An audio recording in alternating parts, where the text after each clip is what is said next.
Magic hat right there.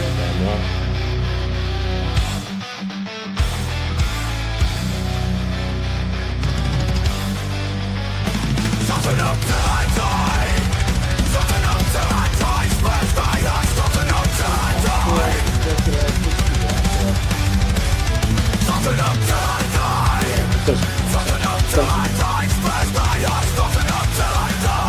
till I die. Spurs Diehards. Something up till I die. Something up till I die. Something up till I die.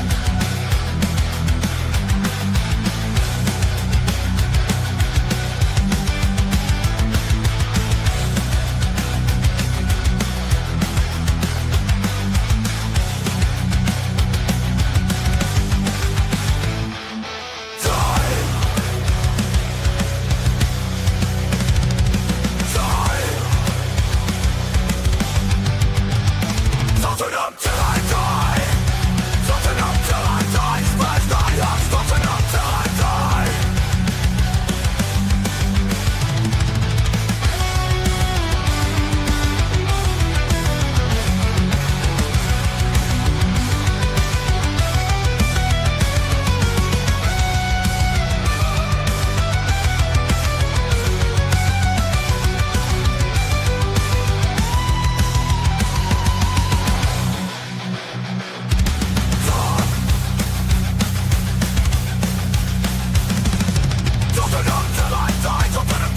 die. Spurs Diehards. Something up till I die.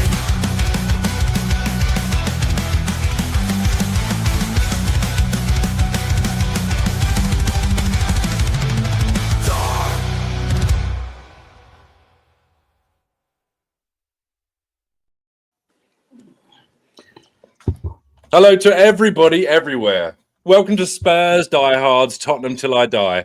And this episode is Benny Hill Does Tottenham. In this episode, Ian slaps Mrs. Cullen at the water heater and everybody laughs and chortles. Alan slips over in the kitchen and comedy ensues. In all seriousness, I don't know. I just don't know. Adrian, how are you? I'm fine, and Adrian gets chased by women because he's been chased by women in his life. And I thought, let's fuck when the purse. It's a sexy puppy. You ruined the joke. You ruined the joke, guys. With interruptions. Oh, well. That's you. It's all right. Ian, how are you? Blazing. Blazing. Really angry. A decision that makes no sense to me. A decision that makes less sense when you read the statement. A decision that makes less sense than that when you look at Thomas Frank being the chosen successor. It's typical Levy. And I'm an absolute... someone said they've got a peach of a shirt. I'm in Spain. I'm wearing my summer clothes. I'm just not happy. I don't see this as being a good step. I think this is typical of Levy's error-prone management and stewardship of our club. I've never been Ange out before, never. But for the first, Levy out rather, for the first time, the sooner that man gets out of our club, the sooner we can move on as a football club. I'm really angry tonight. All right. Well, I'm sure we will get deep into the weeds a little bit later. I'm sure we'll cover all of it as best we can. I mean, a lot of people have been on shows today and obviously aired their 2 cents, but we'll try and be as diplomatic as we can. Steve, what's going on, my man? Just living the dream, my guy. All day, every day, 24/7, just living this beautiful dream we call life. No, I'm just playing. I'm miserable. No, I gotta say that this news did not strike me as being surprising. I think the writing has been on the wall for a while. At the end of the day, the question was whether or not the Europa League trophy would overshadow the league performance, and just the question of whether or not punting your Premier League schedule in favor of a Europa League chase was good enough to save your job without consequences. And today we found out. Absolutely, and we're going to get into that as well because I have feelings. I'm sure everybody has feelings. We'll get into the feelings. Alan, how are you? Good, loving life, living the dream, kind of like Steve said. Hell yeah. Hell yeah. There we go. It's Friday. The weather's good. Yep. You know, what's to complain about? What is to complain about? It was great. You know, it typical. I was spending Monday through Thursday. I was constantly checking my phone. When are we going to get any news about anything? Transfers, the manager. You know, we heard about Donna Cullen, but she's. I mean, she was a big part, but for our purposes, she wasn't much of a big part, right? Transfers would have been much bigger for me. Learning about the manager would have been much bigger. And then typical today, I didn't look at my phone at all. I just did work and my thing. And then suddenly I find out and I'm seeing my phone blowing up with everybody having their opinion because Ange had just been sacked. So it's crazy, but typical Spurs. Typical Spurs. Well, yeah, as I say, we did. I will do, Adrian. We were going to get into some bits and pieces to do with transfers and stuff with the club, and I'm guessing, you know, projections, what we think was going to happen next season. I guess we will get into that, but then, as we all alluded to, the news came today, and sacked, and this is basically going to be our main talking point. So I want to obviously welcome everybody into the chat. Mr. Paul G, thank you very much for joining us. Spurs GCTV, big up yourself. Good to see you as always. Mr. Paul Brown and Blaine Devlin, Mr. Super Spurs TV, coming in with the £5 super chat already. Says emotional day, no winners ever in sacking a manager. Thanks to Ange. My opinion hasn't changed. Just want to go into a new season settled now. Big up the panel, and that's a very, very level-headed way of looking at it. And I just want to thank you so much for the support, Blaine. It's very, very much appreciated. Yeah. He says evening Spurs GC TV is good, and yeah, Graham, good to see you, mate. Thank you very much for joining in.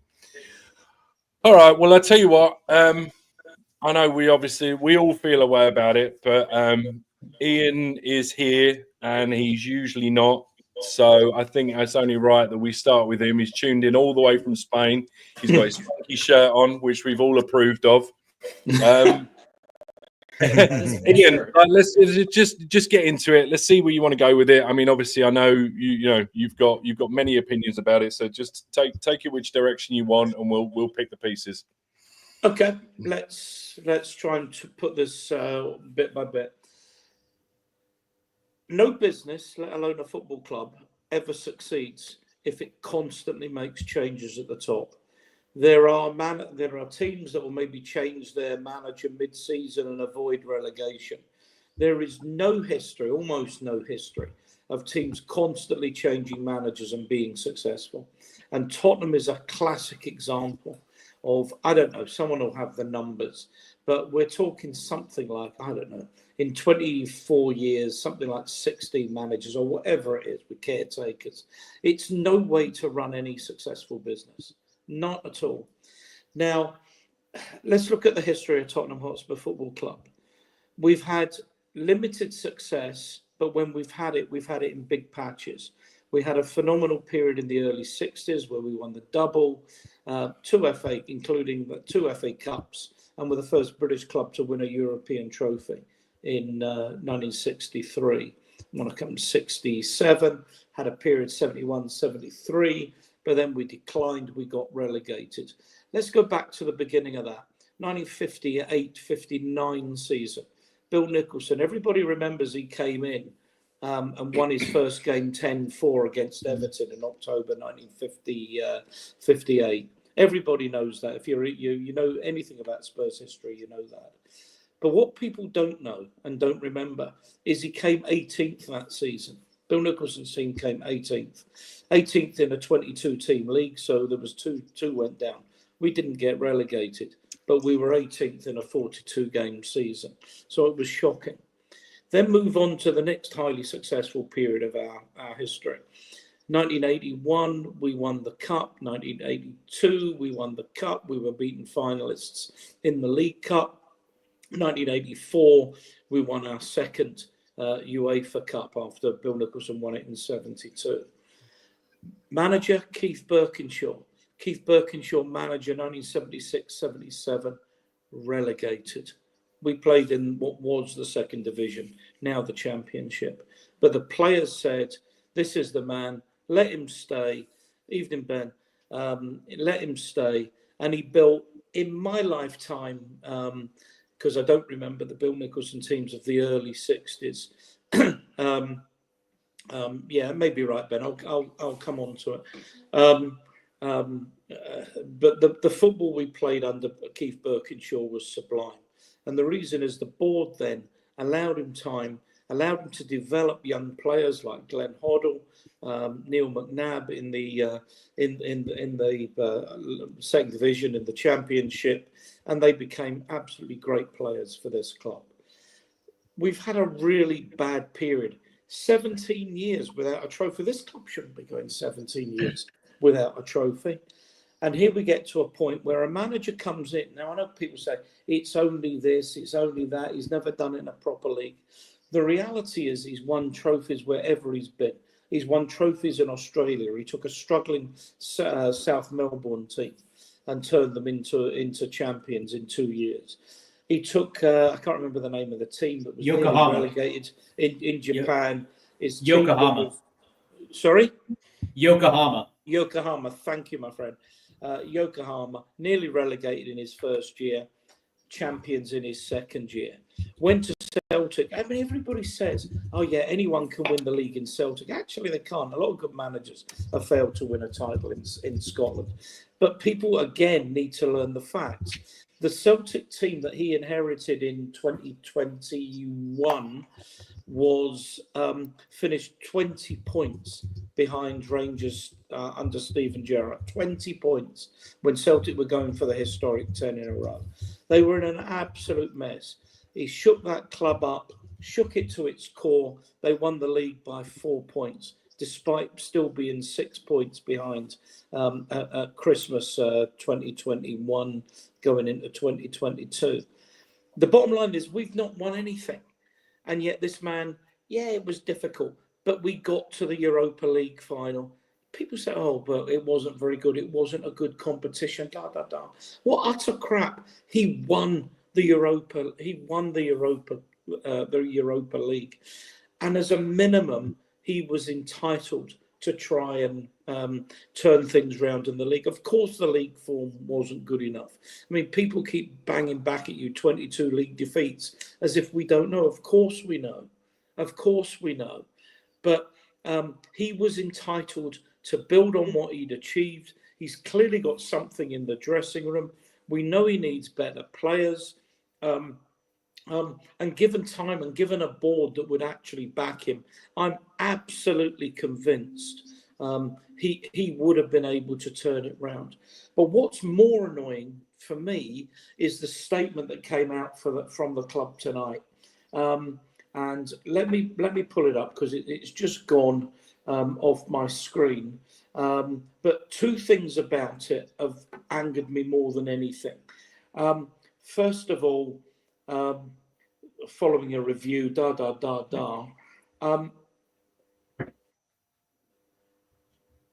but then it goes on, the statement, it is crucial that we are able to compete on multiple fronts and believe a change of approach will give us the strongest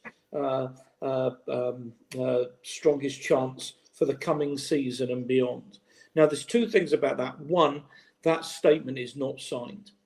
And the least any proper leader would do, Daniel Levy, would sign it and put his name to it. Gutless, absolutely and utterly gutless, thoughtless, lacking in any of the leadership that you would expect from somebody who's earning £6 million a year as chairman of our club. It's an appalling statement. The second thing is the manager that we're linked with. Now, maybe it's not Thomas Frank. Maybe this is not... this is a false flag for somebody else we're talking to. Thomas Frank is the manager that's going to let us compete on all fronts. This is a manager that's never managed anything other than a mid-table side. He didn't even win the league with Brøndby in Denmark and has never managed in Europe. and he's the manager that's going to take us to the promised land. I mean, give me a break. And Ange's done so much more in the game than Thomas Frank ever will do. If we were talking about a major name coming in, I'd understand it. And I mean, you could picture, couldn't you? We've got Antonio Conte. He's going to take us to the promised land, and we know how that ended. Yeah, Ange's been the author of his own misfortune in a lot of ways, but he seriously deserved to carry on.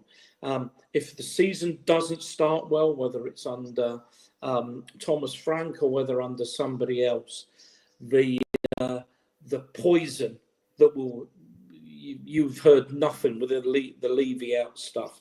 The fans will revolt, and they will revolt badly if this starts badly next year. No, I completely agree. Just real quickly, obviously, as people may or may not be aware, I believe the channel has now been monetized, and we want to just really appreciate the support with our first members of the channel. We've got Mr. Tigaro, Mr. B Knight, and then Blaine came in and gifted 10 new memberships, and it looks like, I'm going to read these out. Looks like the memberships went to Ben Kaufman, me, SDFI Benny, Paddy Hartnett, Ryan G, Eltel Cockerell, Vindaloo, Champions Drooler, Johnny Bethnal Green, Jeremy, and Pete WW.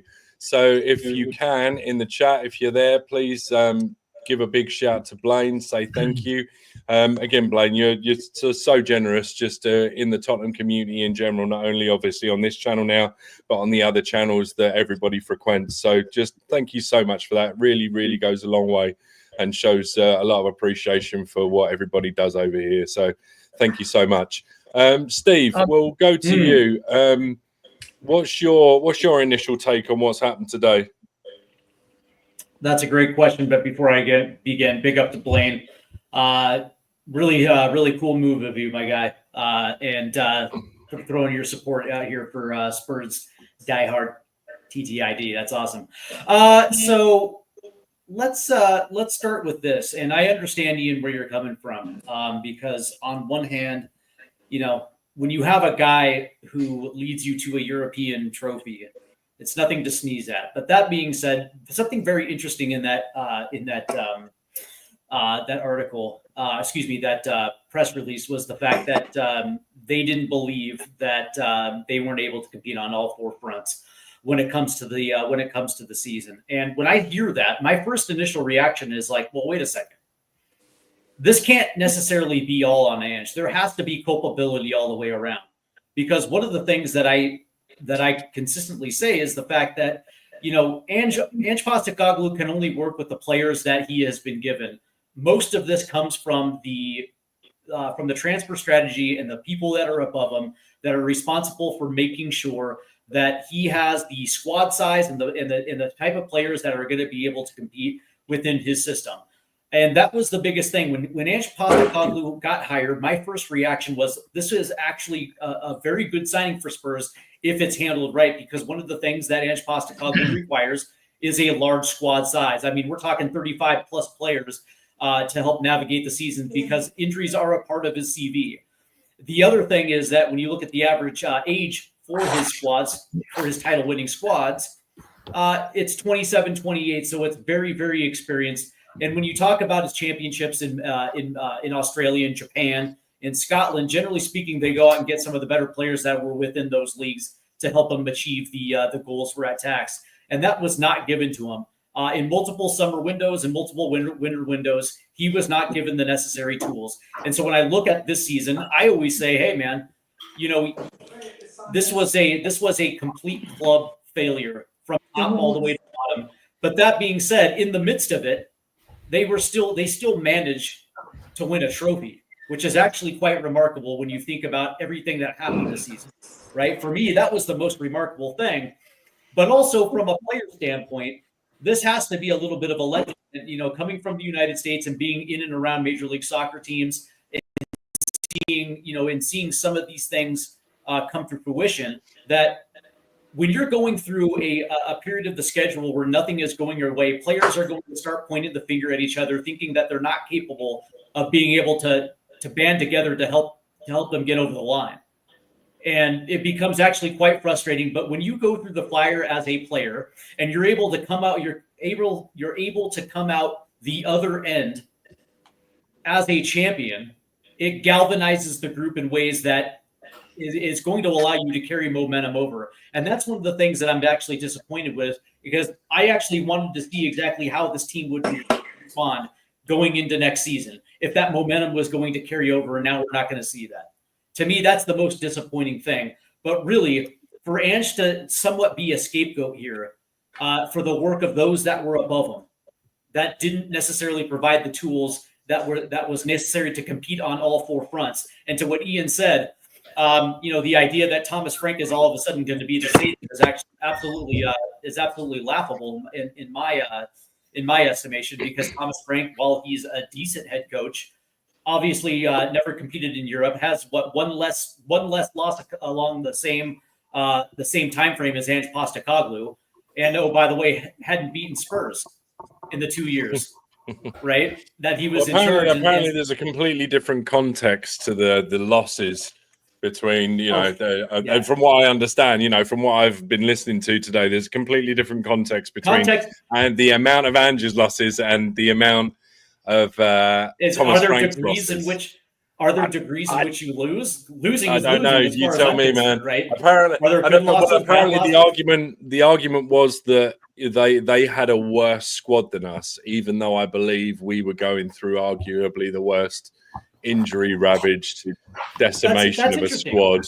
But what's interesting is, like, I hear Spurs fans saying all the time that they would love to have Wissa come into this club, or Ivan Toney last summer, or Brian Mbemu. You know what I mean? It's like, well, okay, well, if the talent really isn't necessarily on the same par, then why do a large group of Spurs fans actually want certain Brentford players in our starting 11? Okay, I mean, riddle me that.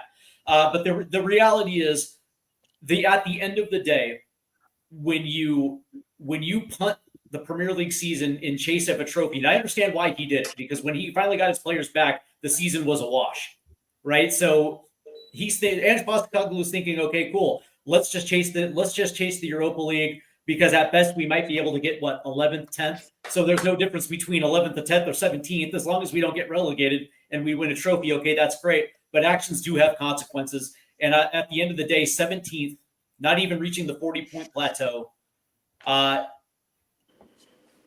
It is what it is, man. Here's the thing. I don't necessarily agree with it, because I have a lot of respect for Ange Postecoglou, but I understand exactly why the decision was made. I don't agree with it, but I understand it. Fair play. Alan, we'll ask you the same question. What's your initial thoughts on the situation? I don't necessarily like how it went down, because I think that as fans, it gives me Joel sacked at halftime vibes is what it gives me. Yeah, or like Joe, even when Jose right before the final, right? It's sort of, where is this coming from? Why right now? As Ian kind of pointed out, the explanation wasn't really there, and it seems like Levy doesn't know where his goalposts are, and it leaves us feeling like, well, when is it? Are we a results-based club? Because at least then that's something we could take as a factual reason why someone would get fired. 22 losses in a season. If we're a results-based club, like a Real Madrid, they're sacking Ancelotti because he only made it into the quarterfinals in the Champions League, and he's gone. Even though they can win it in prior years, there's no loyalty. It's just results based. Okay, at least we know ahead of time, and the fans can kind of expect it that way. But we don't know what we are, I don't think. And I think that comes from Levy and the board. We don't really know who we are, because the goalposts keep getting moved. Do I think it's the right decision? Ultimately, I think so, because I want us to be a results-based club. These are very highly paid people to produce results so that the fans can enjoy the football, and the club makes money, and you get some ins, you get some outs, and then you keep going as a going concern. But I don't feel like there's a lot of stability at the moment with Levy. there was talks about Levy selling the club, I think not too long ago. There's the question about Ange, which we now have answered. Scott Munn is gone. I believe Johan Lang is gone. Someone in the chat has that been announced that Johan Lang has gone, or is that? I saw Ben mentioning that. I think. Is that wow? Because I heard that Lang is going to be back underneath Paratici, but that being said, it wasn't necessarily anything official from the club. Right. That's crazy. Well, even if Lang for some reason were to stay, which I think would be a mistake, because I think Paratici needs to not have to question the people below him. He should just be able to fire on all cylinders and do what he does best. But I never thought we should have had Lang in the beginning. I don't think he did that great for Aston Villa, and I just don't know why we had him in the first place. Yeah. But as far as doing, sacking Ange, do I think that was the right call? I personally do. I understand what other people are saying, that that because there's loyalty, and I want to show loyalty. I just don't know that loyalty gets rewarded when you are in a situation where you're very highly compensated, and really, I think many of the people would be happier if we were a results-based club. If you at least then people have a bar and a standard that they can kind of guide themselves by. Ange, if you lose 22, if you lose more than you win, you may very well get sacked. At least then you know where you stand. I don't know that Ange ever knew where he stood. And with all the injuries, I don't know that anybody knew anything. It's kind of like running around with chickens, running with heads cut off. But Ange, go on, carry on, finish. Oh no, I was just gonna say I do think that Ange was a bit of a scapegoat, because definitely it's easy to sack the manager, right, and put him out front and say that the manager is to blame. And then okay, now Levy has quote unquote solved the problem.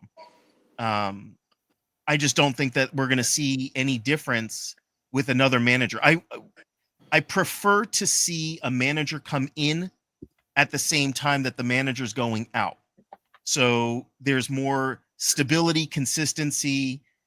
Right now, that's going to be this questioning. And I remember last time, before we landed Ange, it took a long while. And my only concern really with sacking the manager at the very beginning of the transfer window is who's going to come in, and are they going to have enough time to establish their style, are they going to be able to get the players that they want in time? Because we're setting up a whole back room. We've got Vinay coming in, Paratici's coming back, and there's a lot of instability in the board. So I'm kind of feeling like, well, I just clutch onto my Europa League trophy and hope that and that's how I go to sleep at night. It's just okay. For Europa winner. It's there's a nice little segue just leading to this question that I want to answer from Blaine. Big up, Blaine. Thank you very much. So it says announcements on Cullen and Mason came from Levy. The Ange announcement came from the board.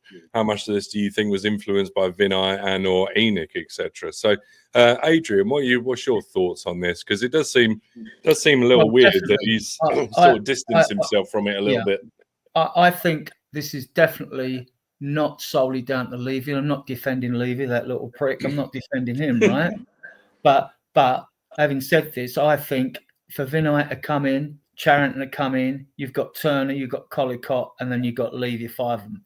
I think they said, look, you need to make changes at this club if we come in. And I think it was sort of preconditional that they come in, Angie's gone no matter what happens, right?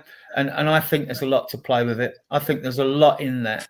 But on Ange, I want to go back. I mean, I'm sure us Spurs fans, we all thank him for bringing us a trophy, a European trophy, the third most important trophy after the Premier League's the hardest competition to win 38 games. The Champions League's 15 games. The Europa League or the old Europe, it's 15 games as well. So to win the FA Cup, it's 6 games, the League Cup, 7 games, and that's with a 2-legged semi-final. You can argue the toss about the quality of teams in competitions, but in theory, you could get to the FA Cup final, only meet a team, if you're lucky with a draw, only meet a hard team actually in the final. It could work out that way, and it has worked out that way in the past, you know. But on to Ange, yeah. What I'm annoyed about, I mean, I was emotionally wanted him to stay because he won the Europa League, but it wasn't just on that, right? When he started last season, he lost arguably Harry Kane, the world's best striker. He was only given one oven-ready player in Dominic Solanke, who's got 15 goals and 8 assists this season, all competitions. So he hasn't done too bad. So we go 10 games, we get 26 points, 8 wins, 2 draws. Great. Then the wheels start to come off. VDV gets injured, right? And then after that, Maddison does his ankle, so we lose Maddison.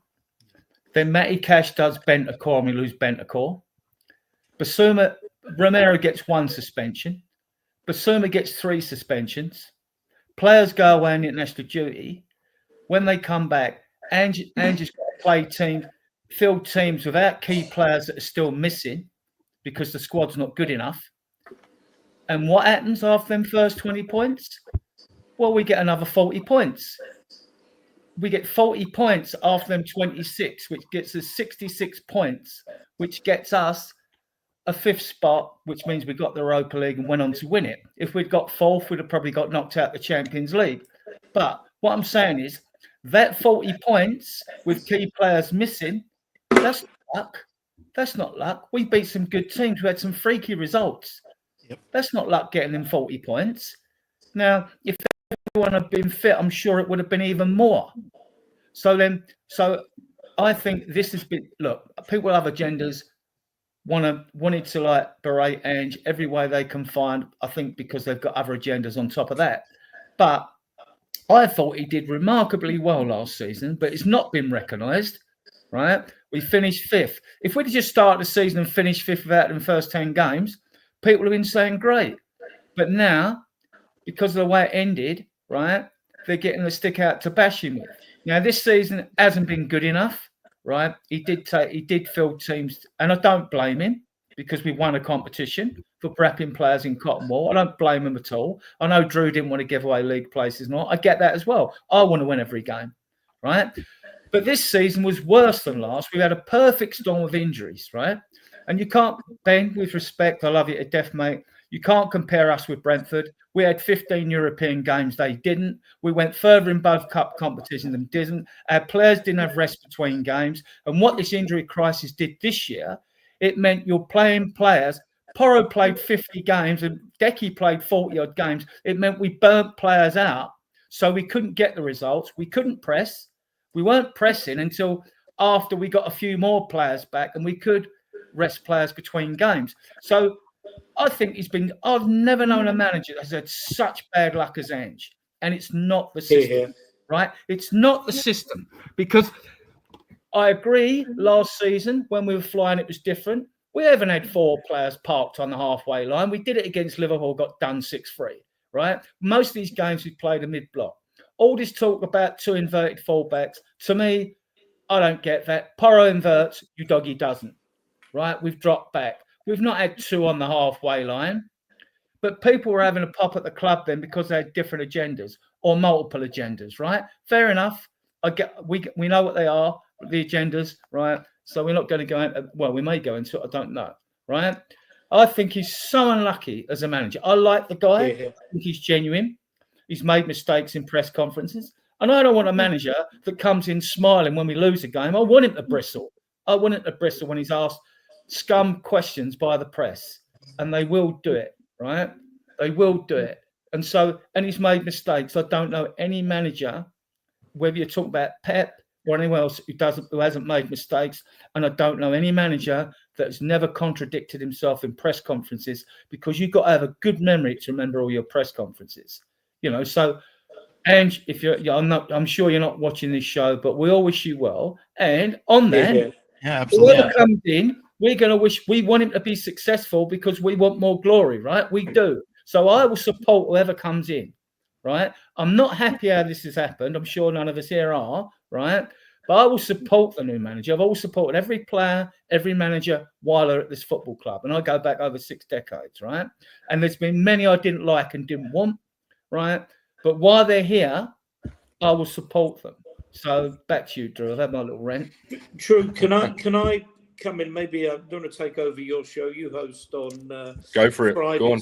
But No, the you one have it, thing mate. that I'm really concerned about as a fan is that there's only appears to be one manager in the frame, and that's Thomas Frank.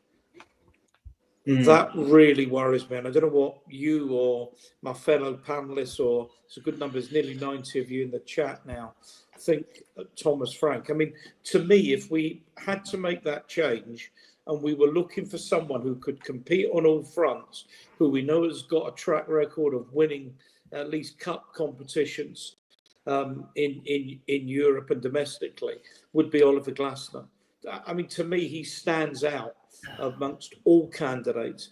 Thomas Frank, I just think is a typical Levy risk, and perhaps a manager again that will be so grateful for the job that he'll. I mean, people talk Levy's yes man. I don't buy that, but I think he'll be more easier to manipulate than some managers in the so-called frame. Well, here's the 50-50 split on it, right? On the one hand, you got Thomas Frank, who, and on paper, if you were looking at 2 resumes or CVs, depending on where you are in the world, and you didn't know what name was on top of each of those CVs, and you looked at the honours, you would.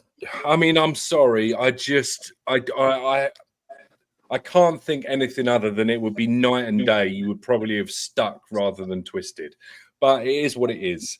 I mean, you look at Thomas Frank, he's done Denmark under 17, 18, 19, I think, then Brøndby, then Brentford. And everybody, including myself, has jabbed him with the, he couldn't even win the league with Brøndby, which to me is the equivalent of not being able to score in a Danish brothel. But I mean, to give him his dues, I have only ever heard good things about the guy, and there is an argument out there, if you want to have it, that there is a certain Mr. Pochettino that didn't or hadn't done much prior to him arriving with us, and there's an argument we were in. I don't want to say maybe not quite a similar boat, but we were definitely in a situation where one tide was going out and another was coming in. And there's a possibility that he can, coach the team better than they've been coached currently. He can get more of a unit together. He can get more out of this squad. And if you can get more out of a squad that have just won the Europa League, then I can see it. But then there's also a part of me that genuinely feels like, and I'm not trying to say this from a point of sentiment. I am actually genuinely believe that he met the quota. He decided at one point during the season, this squad just isn't quite going to do it. We're so far behind everybody else, regardless of who's come back and when they've come back. People didn't quite hit the ground running like we really had hoped they would. They decided to sack off the league. I've gone on record as saying I didn't want that to happen, but I'm not now going to sit here and go, well, I still don't think that was right. I still don't think that was right, because he's got us into the Champions League and he's got, we've won a cup. So the 2 quotas that he had to meet were met. I get this. Look, if I hear this 22 losses is unacceptable, that is some sort of fucking revelation that we don't know and aren't aware that 22 games isn't acceptable. I'm sorry. Is the next thing that water's also wet and planets are fucking round? I'm sorry. That's how I'm just frustrated with it. If this was going to happen, it should have been a fucking week ago.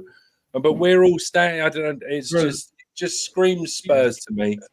Drew, back to you on that. You made an interesting point there when you mentioned Poch, right? Because Poch had a better team than Ange, and I love Poch, but he couldn't win nothing. And Ange has got a team that's nowhere near as good as Poch's, yet he's won a trophy.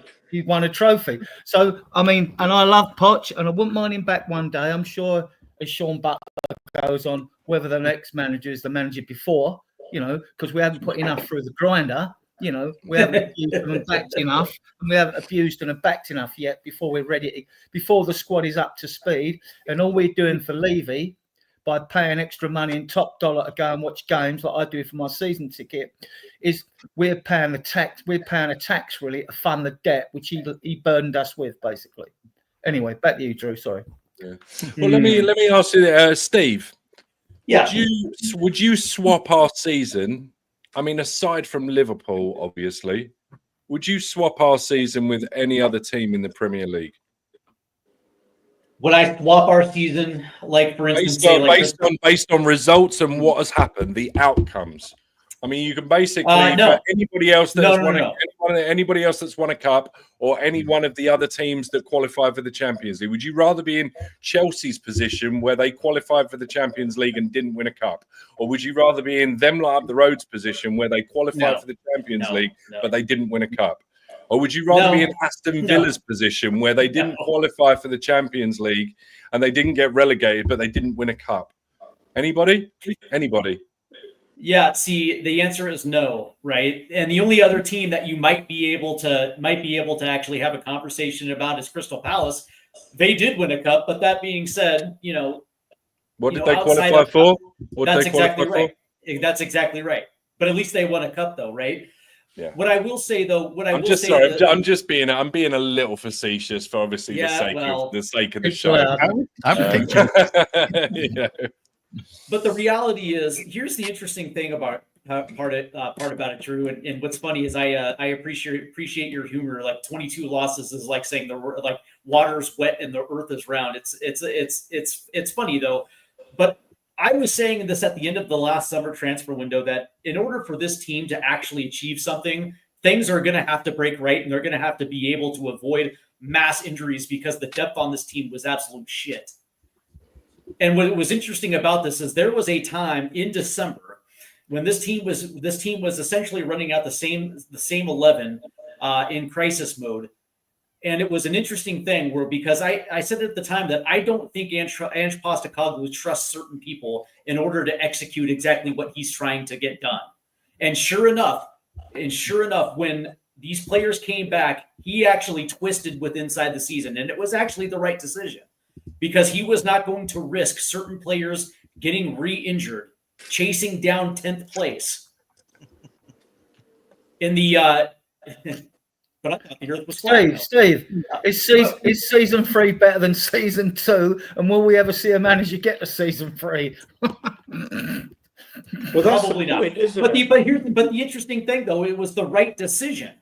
He made a conscious decision that he's going to focus on the Europa League and he's going to save his best players for that competition, and he didn't care if he succeeded or not in the Premier League because he knew his rotation wouldn't matter. Because he already concluded that some of these players he couldn't trust to begin with anyways, but they still have to get run out and played anyway. Right. It was the right decision. Dave from Irish Hotspur made a very good point. Has been making points. I think a couple of other people have made it as well. Like, time and again, Spurs, season on season, we've been robbing Peter to pay Paul in terms of we've had to consolidate, or we've had to go for one thing because we've not been strong enough to go in everything. And now we actually turn around and do that. It's just not quite good enough. And then also, today I hear the bomb that, we didn't win well enough in the final either. Now is a thing. That was a thing that I got. Yeah, it's ridiculous. But that being said, we lost. Drew, you get this. Oh, we beat the worst Manchester United team in history. Well, actually not. I saw a Man United team that was relegated that was way worse than this one in the mid-70s. And it was the worst final ever. No mention of the fact that actually you had to get through 15 games to win the tournament, which is twice what you have to do to win the FA Cup or League Cup. Yeah, And granted. you've got to fit them games in the inside. You've got to fit them games in between a Premier League programme. That's what makes that competition harder than the FA Cup and the League Cup, in my opinion only, right? Yeah. And you've got to go into the game without an attacking midfielder to speak of and completely pivot on what you're going to do. But that's irrelevant as well. Mr. Ragdos Madness gifted 5. Hang on a second, Adrian. The competition were rubbish, and we haven't beaten rubbish teams. That's true. That's true. We didn't play anybody. Played a bunch of dudes up the park. Ragdos Madness gifted 5 Spurs Diehard memberships, and I have to look on my phone to see who they went to. They went to Zookeeper Tom, went to the Mile High Hotspur. Big up there, Mile High Hotspur in here. I see you. Mr. AJ and Mr. Robson Frank and Swim Master. So thank you very much. Big up. Much respect, Alan. very much appreciated. My pleasure. Well, we're going to have to start doing member shows, aren't we, boys? Yes. All right. Well, let's. Oh, there you go. Look at that. Ange beat Frank twice last season. Oh, and just Sean being the TV series. I just want to give a shout out to everybody in the chat. We do have 94 people across multiple platforms watching today. So thank you so much. I'm sure you guys have been inundated with Spurs talk today ever since the news broke. I know, obviously, everybody and their mother's been going live and talking about it. And, you know, we hope it's, I mean, obviously not a different perspective, but we hope, you know, just something, you know, we just want to try and get to the bottom of where this club is going. So in terms of that, if it's not Frank, and by all likelihood, I mean, I guess all roads seem to lead to him at the moment. But if it's not Frank, does anybody have any idea of which direction the club might otherwise go in? Because I've not seen really many other names. And I do want to bring up as well, I was listening into Steve's show earlier on, and the gentleman that you were with, I'm sorry, I forget his name. Who was it, James. Steve? Remind me. James. You guys were talking about potential takeovers as well.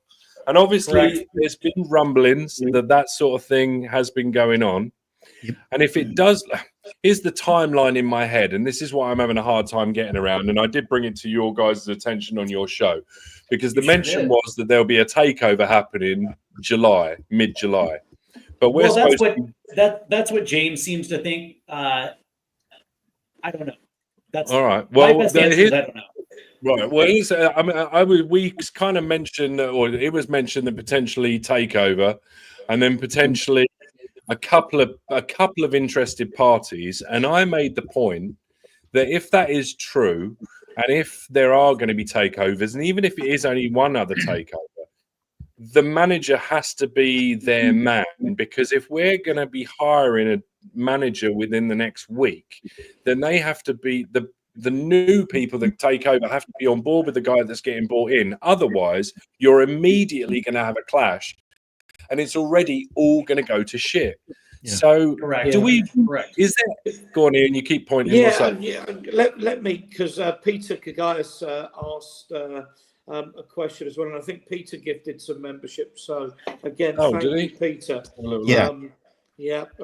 Really grateful for that. Asked about the Donna Cullen thing. Crikey. And what struck me, and look, I'm speculating as much as anybody, the fact that Donna Cullen left the club and it wasn't flagged or mooted by anybody, is that perhaps Amanda Staveley's coming onto the board, and there really isn't room, given the roles, for Amanda Staveley and Donna Cullen to play the same role, particularly as a sort of number 2 to Daniel. Now, if Amanda Staveley's coming onto the board, that means there's significant investment coming from the Middle East. That I'm making 2 and 2. I might be making 250. I might be getting 4. I think all of this will be revealed in the very near future. In terms of manager, I mean, there's a couple of things in the chat about Frank's getting hate. I don't think he's getting hate. I'm just not persuaded that he's got the kind of CV that we should be looking for when the board say it's going We want to go to the next level. I think, if you're looking at other managers, Xavi would appear to tick an awful lot of boxes. Although I'm always wary about managers that haven't managed in the Premier League. It's a very different situation.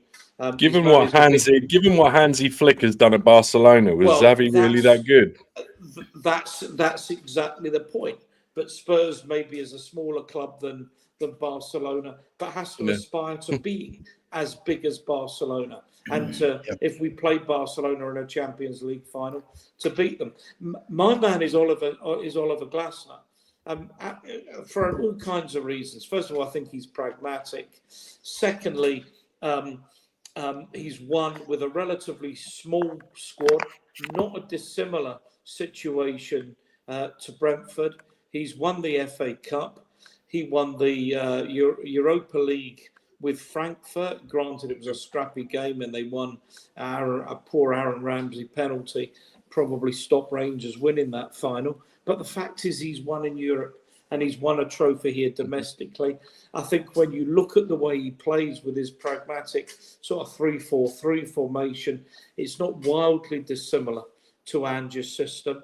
I think if you took Romero, Van der Ven, stuck Danso in there, your two fullbacks playing forward, you can perm any of your three forwards, but Solanke, Johnson, Son, or whatever with variations. It wouldn't take much tactical adjustment to get that team running and playing fairly quickly. And he knows how to win. So he would be my choice. If I have to make a choice, if I'm Daniel Levy, he's my man of choice, not Thomas Frank. Fair play. And you might Palace might not get that European spot now, even though they're for it. So that is a possibility, and I just want to throw that in. Go on, sorry, Drew. Yeah, no, absolutely. Peter Kagais, thank you very much. Added another 5 people to the membership group, and we got Brian Daigle had got a new membership. Carl Simpson Coys, European Champions 2025, Hammers Football TV, Smithy, and Chris Peters. So you guys, welcome to the club, and be sure to thank Mr. Peter Kagais. What time is it? 7 o'clock in Melbourne, something like that. 7:54, I think. Yeah. I tell you what, Alan, we've not heard from you. Do you have a preference? I mean, if you had to pick somebody coming in, if we had something to your head with a projectile in it that might make, let's not go. Yeah, who's your choice? I'll stop there. It's a family show. Who's your choice? I don't know. I wish I was more in the know behind the scenes to be able to make a more informed decision. I agree with sacking Ange, but what I don't agree with is that we don't have someone to replace him right away.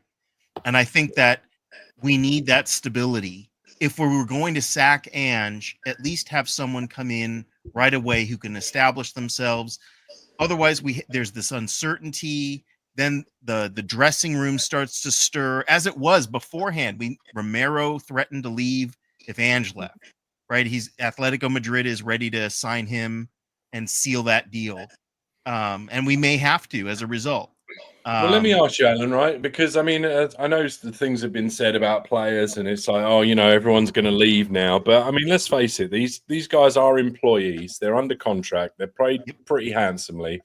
They're going to come out and say the things that need to be said at the times that they need to be said, right? They got to play the game within the game. 100%. So you're not going to have players come out and say, "No, I absolutely hate this guy. He's a bag of soot, and I wish I played for somebody else." Right. So just based on that, he can make noise, and I get it. It's not ideal to have a player that doesn't want to play. But I just don't see him really holding the club to ransom in that way. I mean, it's in his best interest to probably, if he's going to be like that, just play out another couple of seasons, go on a free, and sign with a big sign-on bonus somewhere. No. Yeah, no, you're right, and I agree. Look, I agree with you that when it comes to loyalty in this game or whatnot, I mean, you're only as loyal as how much money you're willing to pay the person, right?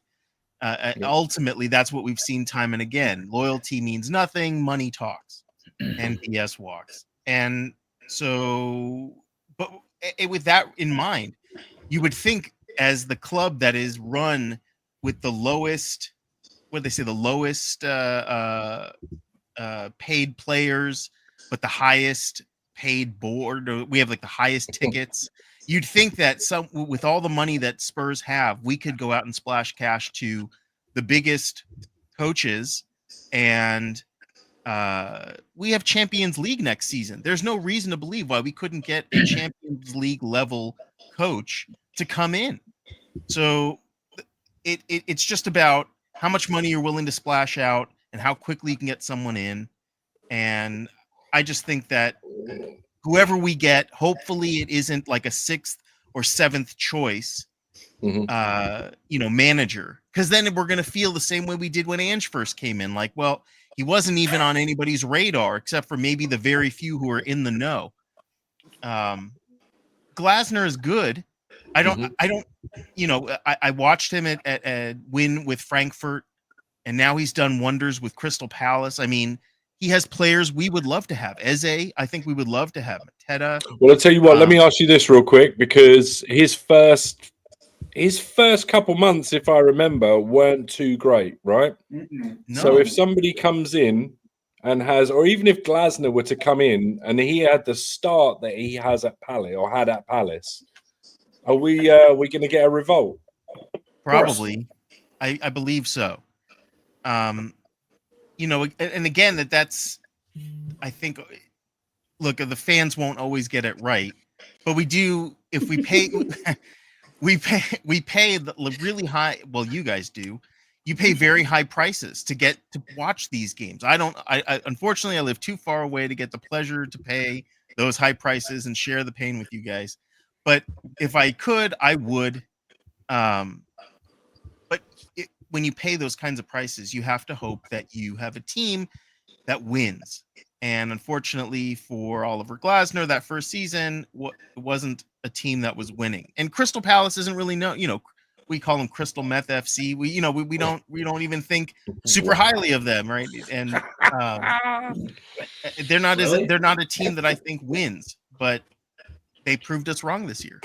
As somebody that used to have to wait for buses in Crystal Palace, I cannot confirm or deny that is true.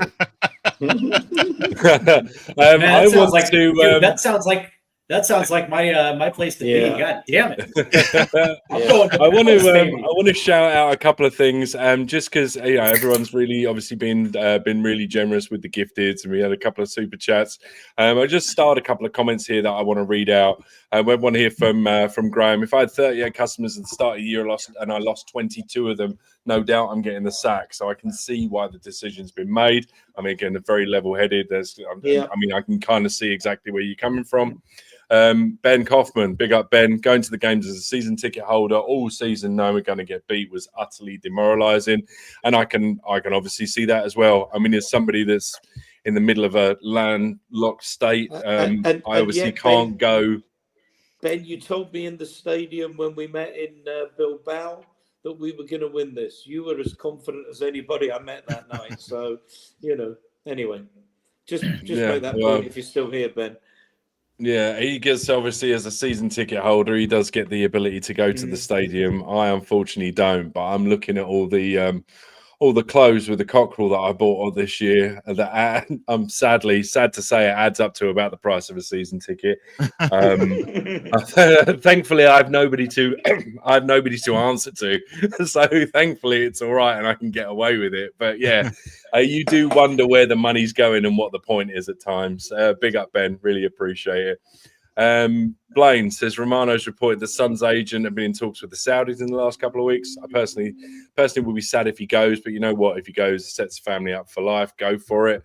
I think the rumors are, I think there was a report out that basically the Saudis have been in for him since about 2019 or 2020, whenever the league really came about, and they're basically just waiting for Sonny to give the green light. And as soon as he does, there's about 4 or 5 teams that are ready to make bids. So I think it may be the end of an era, but we shall see what happens.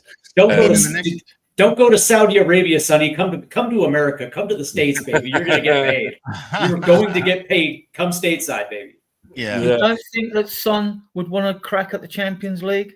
I mean, I do, but I just, I think we run, I keep on hearing that as a club, we run the risk of being too romantic and having too many feelings about things. And I think, there's a portion of people that wouldn't be sad to see him go.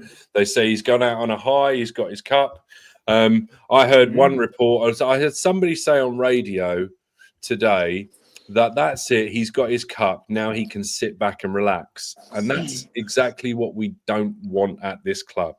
You don't want somebody winning something and then thinking that it's all done and all dusted. But we need his experience, don't we? Because we lack experience players in the squad. Yeah, I'm just reporting instead. I'm not necessarily saying I agree with it, Adrian. Yeah, he's also shown he's not influenced by money because back in career he's sponsored by every company under the sun, so he doesn't need the money, right? And he's but by the same token, Adrian, money does talk, and if you've got somebody at the other end of a table turning around to you, and there's not many people that can do this, right? Turning around to you and saying, "Look at the money you've made in the last 10 years. I'll give that to you again, double it now." So I know he's a rich man, but let's face it, this could be generational wealth for him. And, some people find that hard to turn down. Yes, yeah. I think he'll stay though. No, fair play. I mean, in the next couple of years, he will be going no matter what, right? And I think he'll be an ambassador as well. Cool. Yeah. Yeah. But I think in the next couple of years, he will. Sonny's time is sunsetting. I mean, whether or not it's this season or in the next couple of seasons, yes, he is sunsetting. And I mean, there's a reality. If we are going to sign Edzzy, and I'm not convinced they'll put the money up, then that has to be a replacement for Son, that front-sided left position. Has to be. I mean, it's. I agree with you. And then if you're going to give Mikey Moore a go, if you're going to give Yang a go, if you're going to give Odebear a go, if you're going to give Tell a go, I'm not saying we are, but Sonny is not a hill I'm going to die on now. Love him to bits. He's been great, but his best days as a top level player are behind him, and there's been a drop off over the last. You could say it was a drop-off after Harry Kane left, and maybe you'd say, after Harry Kane left, who wouldn't drop off? But he's not been the same player over the last couple of years. That's for certain. Ian, what's the bar, right? What's the bar if Sonny was to have the same season next year as he had this year? Would that be considered all right? Or you think the drop off is going to be exponential again, and he'll be? He's 32. He's not getting any better. Right. Mm-hmm. Yeah, and I think there. We can all talk about Levy's business sense and what have you, but if you've got a 32-year-old that a Saudi club is prepared to pay big millions for, you take the money, and in my view, you take the money and run. Particularly if you're looking to sign an Edzzy, you're looking to develop a Tell, you're looking to develop a Yang or an Odebear, then you're obviously all laughing at something. I've not quite got what that is, but these guys are all tipping Sonny to be in whichever MLS team they happen to be a fan of. We got one person who got Benny wants him in the pink of Inter Miami. And we've got these guys saying absolutely no way. You got Raktos Madness that wants him in San Diego. You got Steve that wants him in Seattle. I'd quite like him in Kansas City. San Diego is one of my favorite cities in America. You can go to San Diego. I'll come and watch you. Yes. We'd love to have you. All right. That's where he needs to be. Hi, Garo. Go on, Adrian. On the manager thing, do you think, guys? I mean, because this is relevant, right? On the manager subject, right?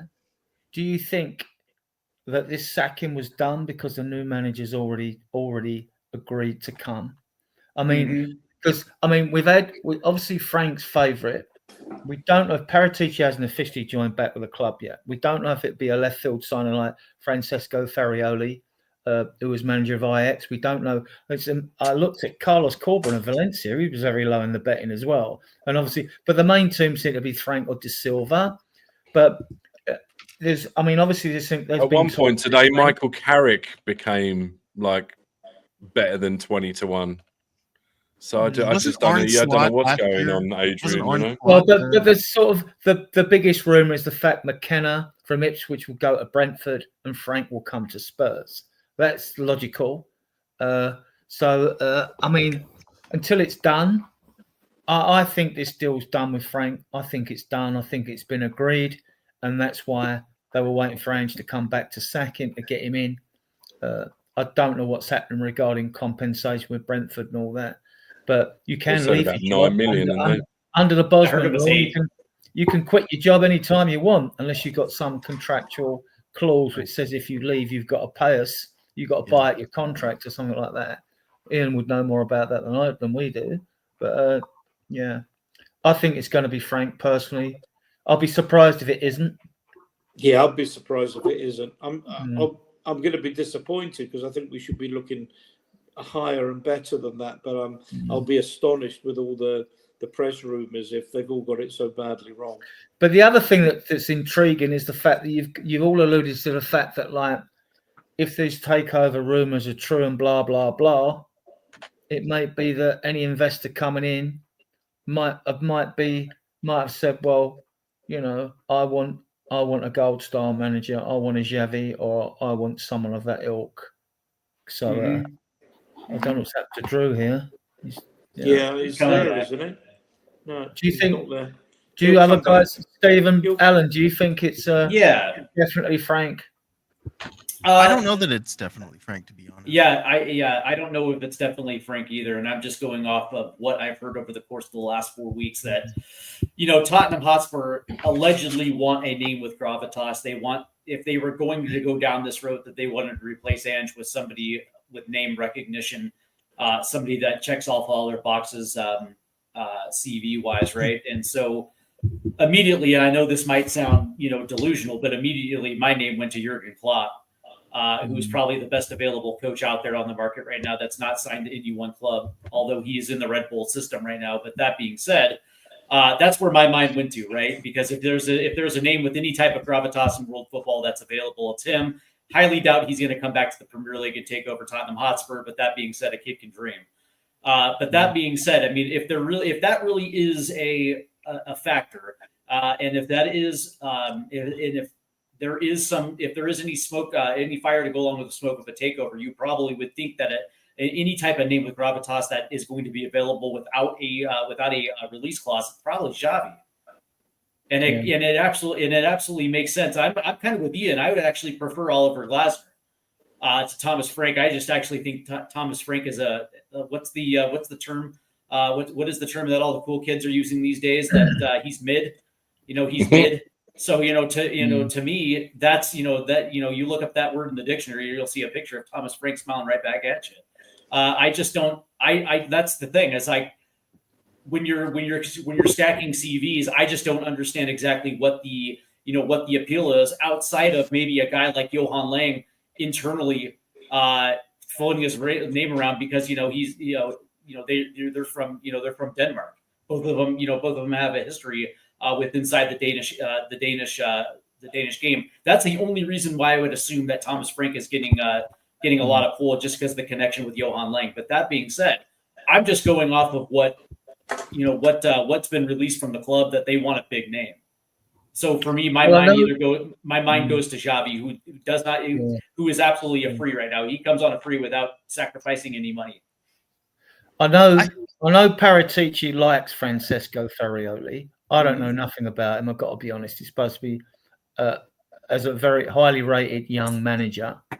So, I mean, Frank's only 51. I get the idea of bringing someone in at that sort of age group, someone with, more energy. You expect a younger person to have more energy. Apart from that, Carlos Corberan at Valencia, I don't know nothing about him, to be honest. So the reason why I think that we may not be Thomas Frank and it may just be all hype, because I remember last or 2 years ago, before we had Ange, everybody said Arne Slot was going to come from Feyenoord, right? He was going to be the guy, and it wasn't until like way later on that he rejected us for Liverpool.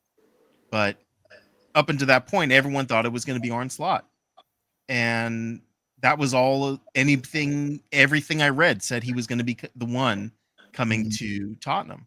So I don't know that I believe all the hype.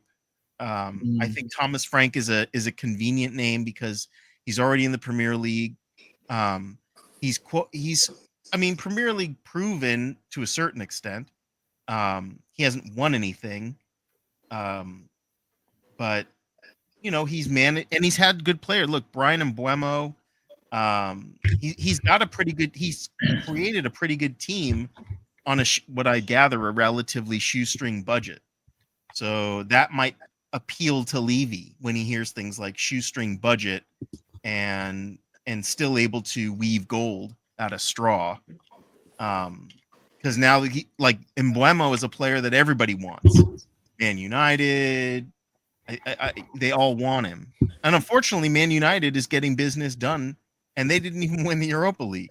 But we haven't gotten anything done, and we did win the Europa League. Yeah, just take a short break to plug the channel. We've got 90 plus of you watching the channel, which is excellent. Obviously, a lot of you are viewing us on other platforms, Twitter, etc.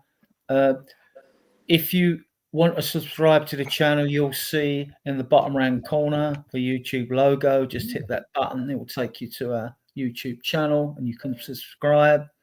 Our shows during the season go out every Tuesday and Sunday at 9 o'clock. Ian hosts the Sunday show. I host the Tuesday show.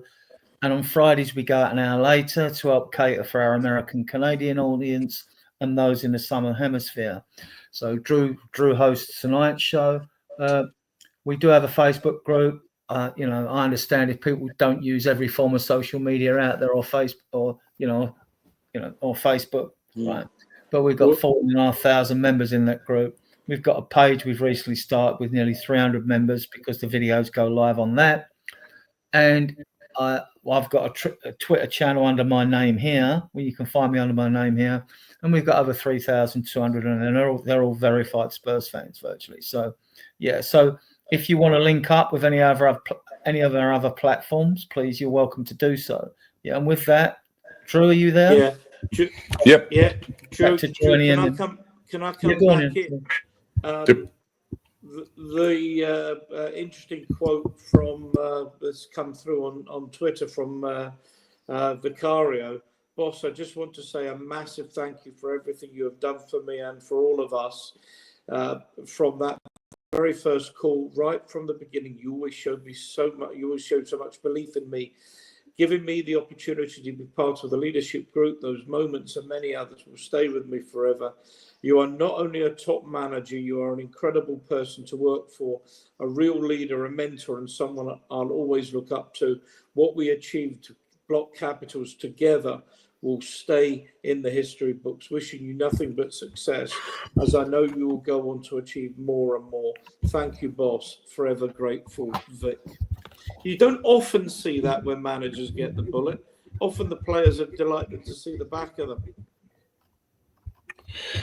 Very true. More like that. I just think this decision is going to come back and bite us hugely on the bum.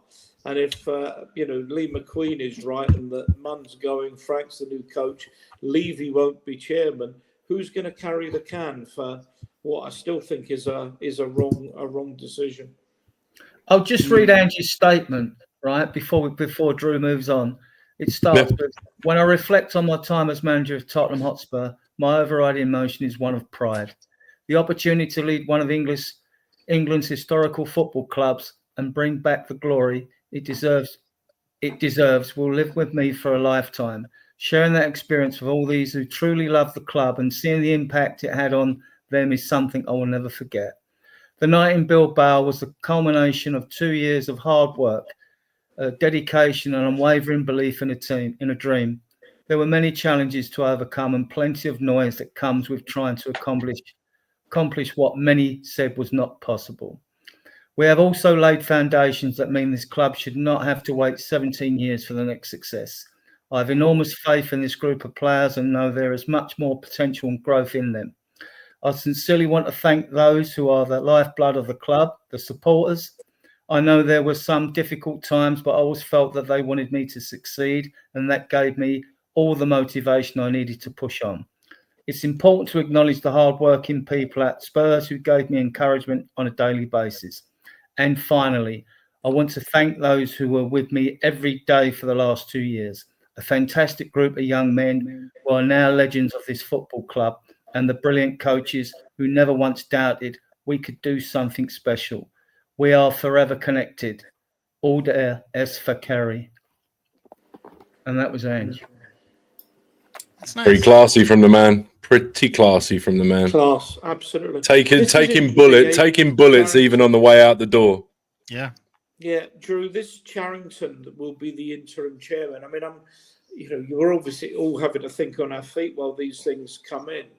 But if that's the case, and what Lee McQueen is saying is correct, that there's no Qatari or outside investment, that means that it's Joe Lewis's daughter on behalf of the trust that's really pulling the strings, because Levy's owns 30% of the club, so someone else is pulling big strings here, and somebody wants Levy gone. I'm genuinely just thinking out loud as I'm speaking here. But if Donna Cullen's gone on account of the fact she's close to Levy, and I'm hopelessly wrong on the Staveley thing, then it would suggest that Levy's very much on borrowed time, and there is a completely new managerial structure going to be brought in, and Paratici, you think, is Levy's man, so I think it's going to be an interesting time. But presumably, whoever is pulling these strings has decided Thomas Frank is the man. I will be doing a show on Sunday. We're a bit ad hoc with this, by the way, because we don't know if there's actually anything worth talking about. We don't want to come on and just waffle for the sake of it, but there will definitely be a show at 9 p.m. British Summer Time on Sunday. Definitely. Vivian, that's her name, I think. Lewis's daughter, isn't it? Vivian begins with a V, I'm sure. What's her name? I mean, there's Vivian, I think. Well, she's in charge of Lewis's Trust. 70% of ENIC, isn't she? Yeah. So, which Lewis put in we've heard trust that in she place doesn't court like charges Levy. in America. I'm always wary of internet rumours. I'm always wary of them. I don't believe anything until it's demonstrated. But there's something clearly going on. And if I'm wrong and it's not Qatari or outside investment, then someone's pulling a lot of strings. Yeah, I wonder if Sean Butler or Kieran Maguire know about Charrington's connections, knows about all the board's connections in case they're linked with groups or that might be potential investors or buyers, I wonder. Isn't Amanda Staveley married to a Saudi sheikh? She's married to that's an Arab guy. That's connected to the Saudi investment fund? Yeah, I think so, yeah. Yeah, I thought so. She's brokered deals before. She did it with Newcastle, didn't she? So, Correct. And like with new owners, you've always got the political sensitivity with certain types of owners. None of them that are that rich come clean, do they? None of them. They've all got, all allegedly accused of exploitation wherever they've earned their money. So, Yeah.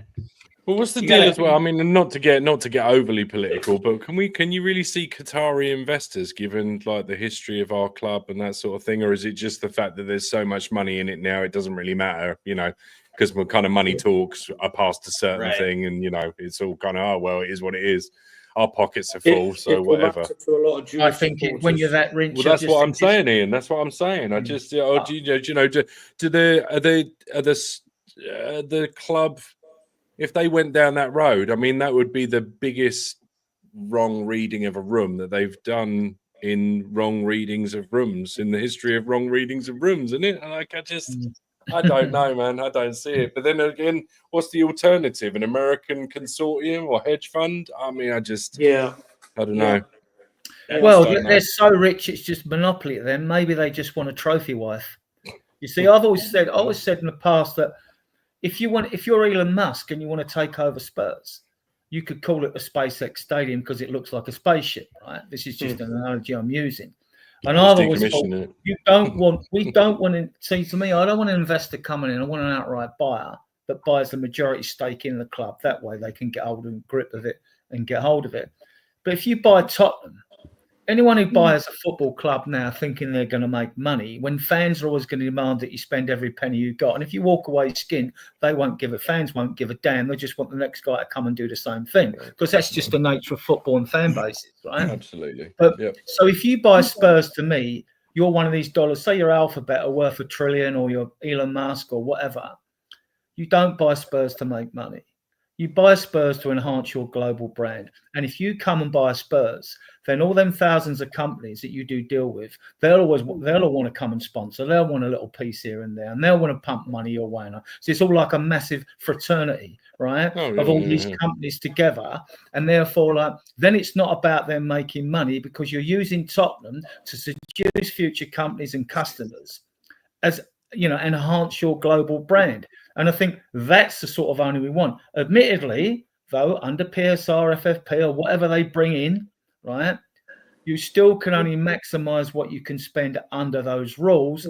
But that's all we've ever wanted. All I've ever wanted us to spend what we can maximize, what we can spend in each transfer window by staying within the rules, right? That's all us fans can want.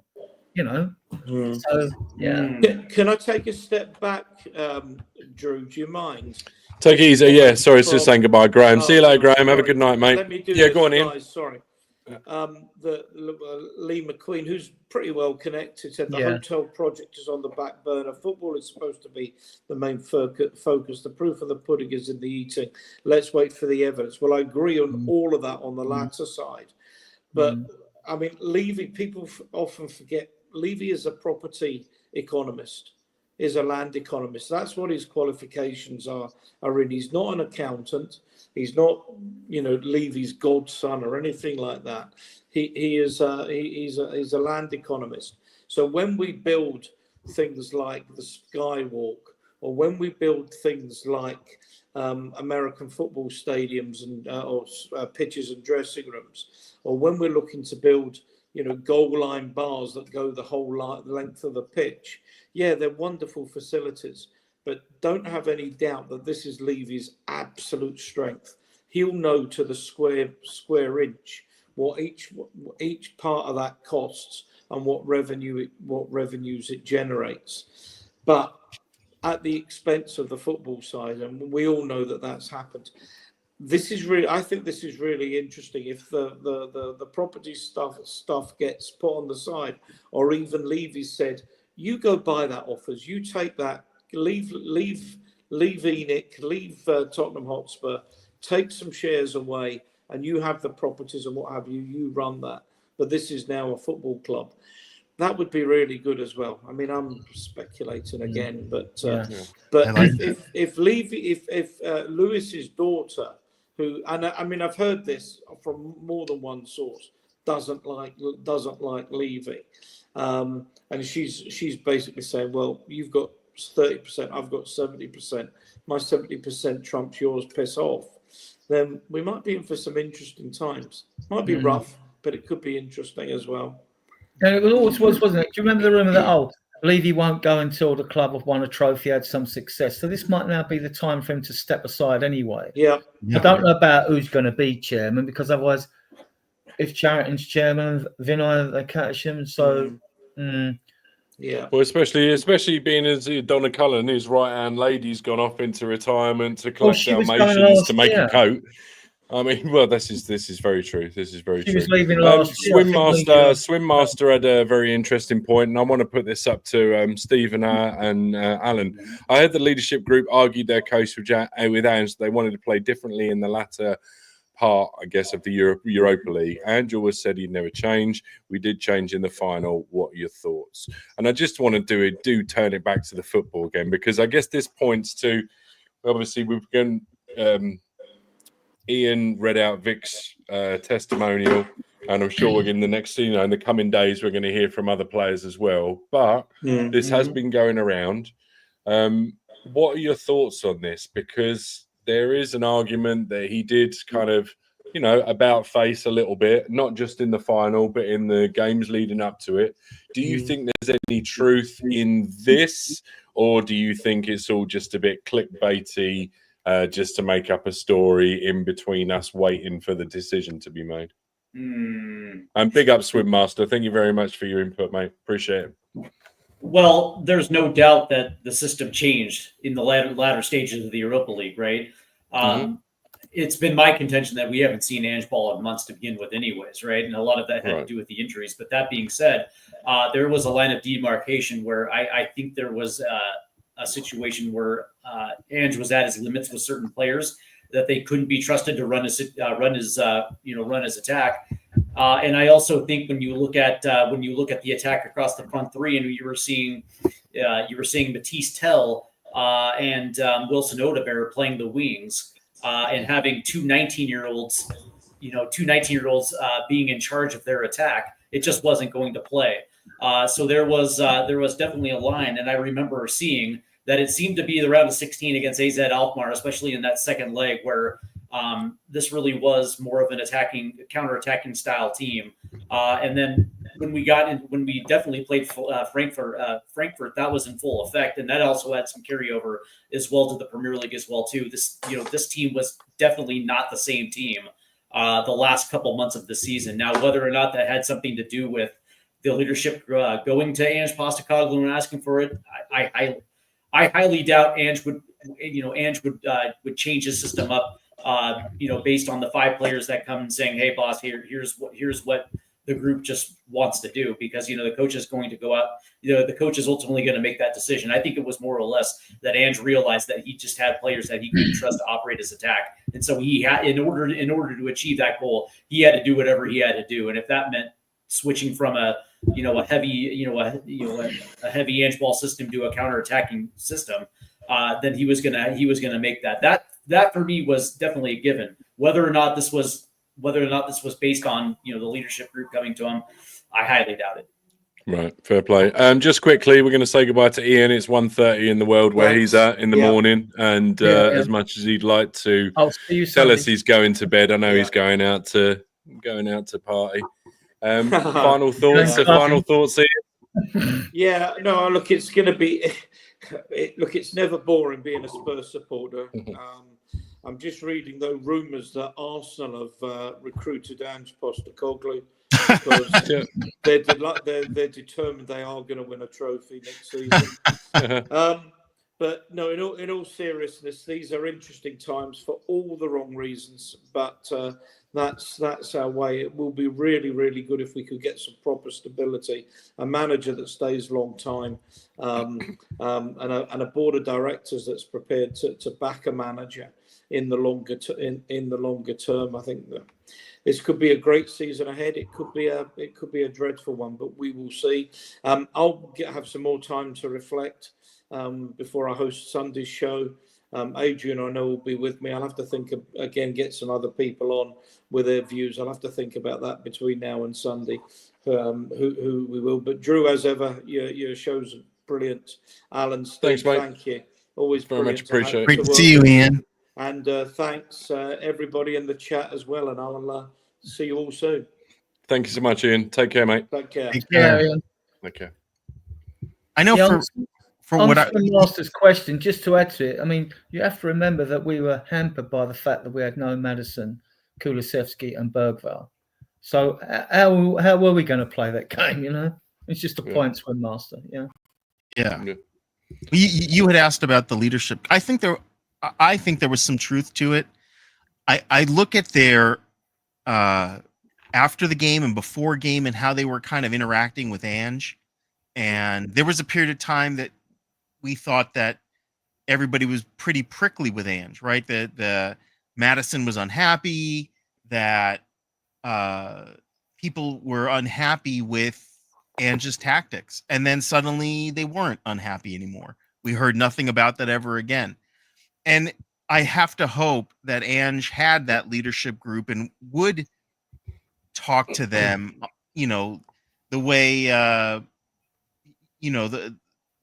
with respect and consult with to kind of get a gauge, the temperature of how the players are feeling and how they're reacting to his tactics and whatnot. And as Steve pointed out, we really didn't see much of Ange Ball from like January, right? We really didn't see much of it. He was changing things up time and again. We just, people that either acknowledged that or they didn't, for their reasons. But we didn't play Ange Ball against Frankfurt. We didn't play Ange Ball against Buda Glimt. We didn't play it against Man United. He was willing to adapt. And I think maybe, hopefully, the players had some say about that. It would make me feel good to know that the players had some say about that, because I like that dynamic, that the players can go to the coach and the coach can go to the players and kind of vice versa, work through a problem, because in the end it's a math problem, right? They just had to work on it together. I think the last time that I can recall Spurs really committing to playing that style of Ange Ball football was that 6-3 loss to Liverpool prior to the semifinal in the Carabao Cup. To me, I think that was the last time I can recall it. And we also played the midfield pivot against Brentford away when 1-2-0. When we stanked West Ham out, we did it there as well. And like Alan rightly mentioned just then, them 3 away games in Europe, we played a midfield pivot. It's a system I like, playing a midfield too. I do like having 2 there, So we'll see our new manager. Look, he's got. Can I put it? Let me just. I just want to throw this out there, right? Is there a possibility that, because we all know he's turned around and said that you need to play differently in knockout football, knockout competition, but he was still trying to persevere in the league with the personnel, regardless of the outcome to a certain extent. Can there not be some merit in that, in terms of you're in a position where you've put all your ducks in a row, you realize that ultimately the 2 pathways involve maybe winning a cup. At this point, obviously we know we've won it now, but at the time it was, you go down the road of playing a different style of football in the cup to go on and win that, but still trying to persevere in the league, and you're persevering with personnel that, all right, they're not your first choice, but you're still having to work with them, and you're still trying to instill a philosophy. So rather than completely abandon your principles, there's an understanding that you're playing one way in a cup to try and achieve an outcome, but you're also trying to instill a philosophy in the league to players that were given an opportunity, and they were given an opportunity to at least give it a go. And to me, I mean, I don't recall, and I know, you can lay all the blame on the manager's feet if you want to, like every single ounce of it. But I think there is an argument that he sent some players out there and gave them an opportunity, and they didn't really do much in terms of proving that they were worth the opportunity. So does this not go back to the long and old argument that the squad wasn't strong enough to begin with? He was slightly hamstrung, pardon the pun. And that, is there not something in the way that we were able to pull it together and play a different style of football to ultimately get over the line? Was there not anything in that could have been taken into next season? Like, I guess I'm baffled at that there was absolutely nothing to, like, it seems to me like to the people that at least wanted him out, there was not 1 ounce of anything in there that showed them, all right, we can actually maybe harness something within that and move forward next year. Like, did it absolutely have to be this change? I just, you mean sacking the manager? Yeah, I'm just because it seems like 60 40 50 50 depending on where you go, whether he was in, whether he should, whether he shouldn't. I don't know. There's got to be something, there's something to be said for continuity. And there's something in the back of my mind that feels like it's an unfinished story. It feels like there was something, regardless of how ultimately the end of the season went, is there not something in harnessing that group and getting to the end of the line in the Europa League? Is there not something there, a signal that says, all right, we can regroup with this lot, we can add a couple of pieces and we can go again? Like, I guess I'm concerned that tearing this down again mid-project, because I don't think the project's finished, in my opinion, tearing it all down again. And I guess this on the back of my mind's kind of going in a few different places. This is on the back of an hour ago, Matt Law coming out saying Ange Postecoglou's departure has angered a number of Tottenham players, with sources claiming someone to leave the club and that the Australian successor will face a huge task to repair the dressing room damage. A source said the players are so angry about what's happened and how it's been handled, the next manager is going to inherit a difficult situation. On top of that, Heung-min Son has left some teammates and staff with the impression that he could well leave this summer. I mean, is it just not? It just feels like a bit of a wrecking ball. And I don't know. That's sort of what's happening, right? Right now we're seeing with the shakeup with the board and the higher ups, and now rumors about Levy. It might just be the time. We're just seeing it sort of in slow motion instead of one after the other, after the other, after the other. What's his name? Ryan Mason left to take over and to further his career. He wasn't fired or anything like that. He chose to go to West Brom, which is fine, and I'm excited for him there. It was definitely time for him to go, because he was never going to be our head coach. I don't think anyone would have gotten behind that. I have mixed feelings about this, because I don't know that anybody really truly could say they were 100% behind Ange Ball. I just don't know, because in the end, we never got to see it over the long term. We saw it in the very short bursts, and then there were all of these injuries, so he couldn't execute Ange Ball in the same way that we would have wanted him to do it. I know that when he had the team that he wanted, we did very well. When he had the back four that he wanted, we did well.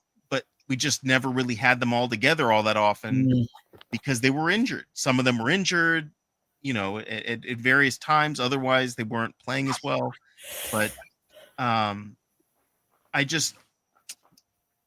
sacking the manager, I think, is just, he's unfortunately, I think, a casualty of a larger plan that has yet to be revealed. I think that's what's happening. He's just the first domino in a long line of dominoes that will start falling. And if players do leave and they're that frustrated, then leave. They're under contract. If they choose to stay, then great.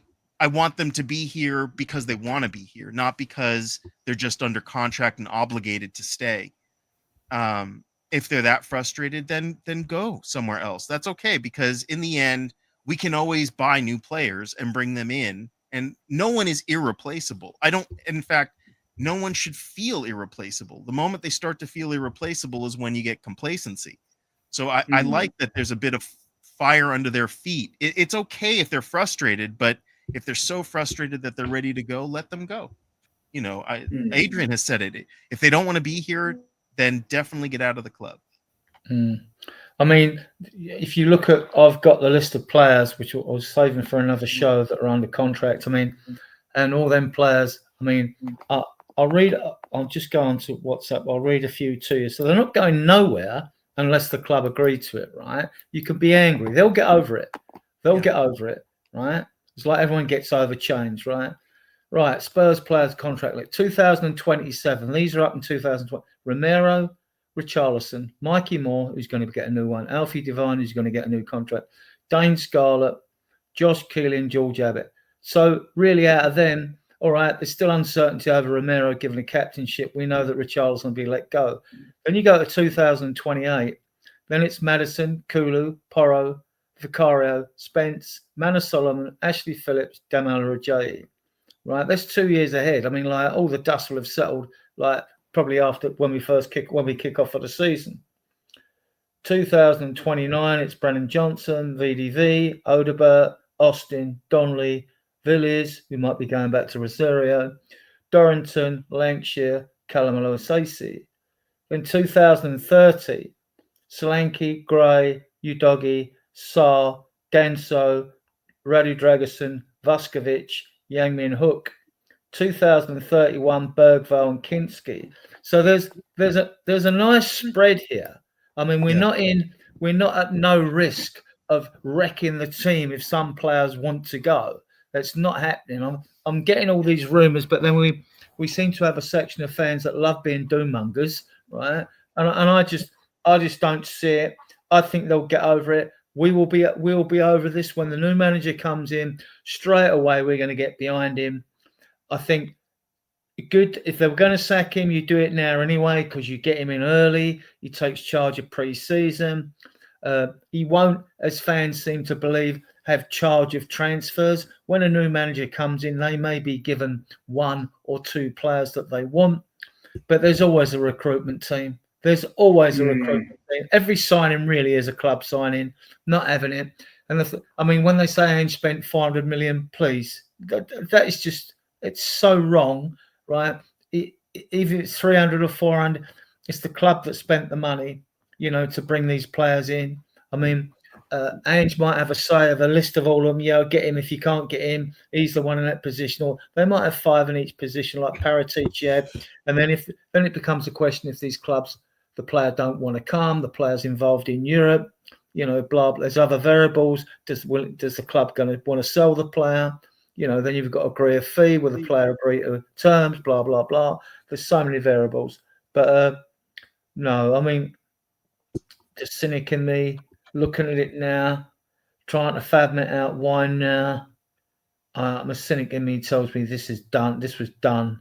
This was done even before the final. I think this was done before the final. And I think I think the new members of the board, I think, have something to do with this as well. I'm not going to stick up for Levy. And And I think they had to wait a little bit now.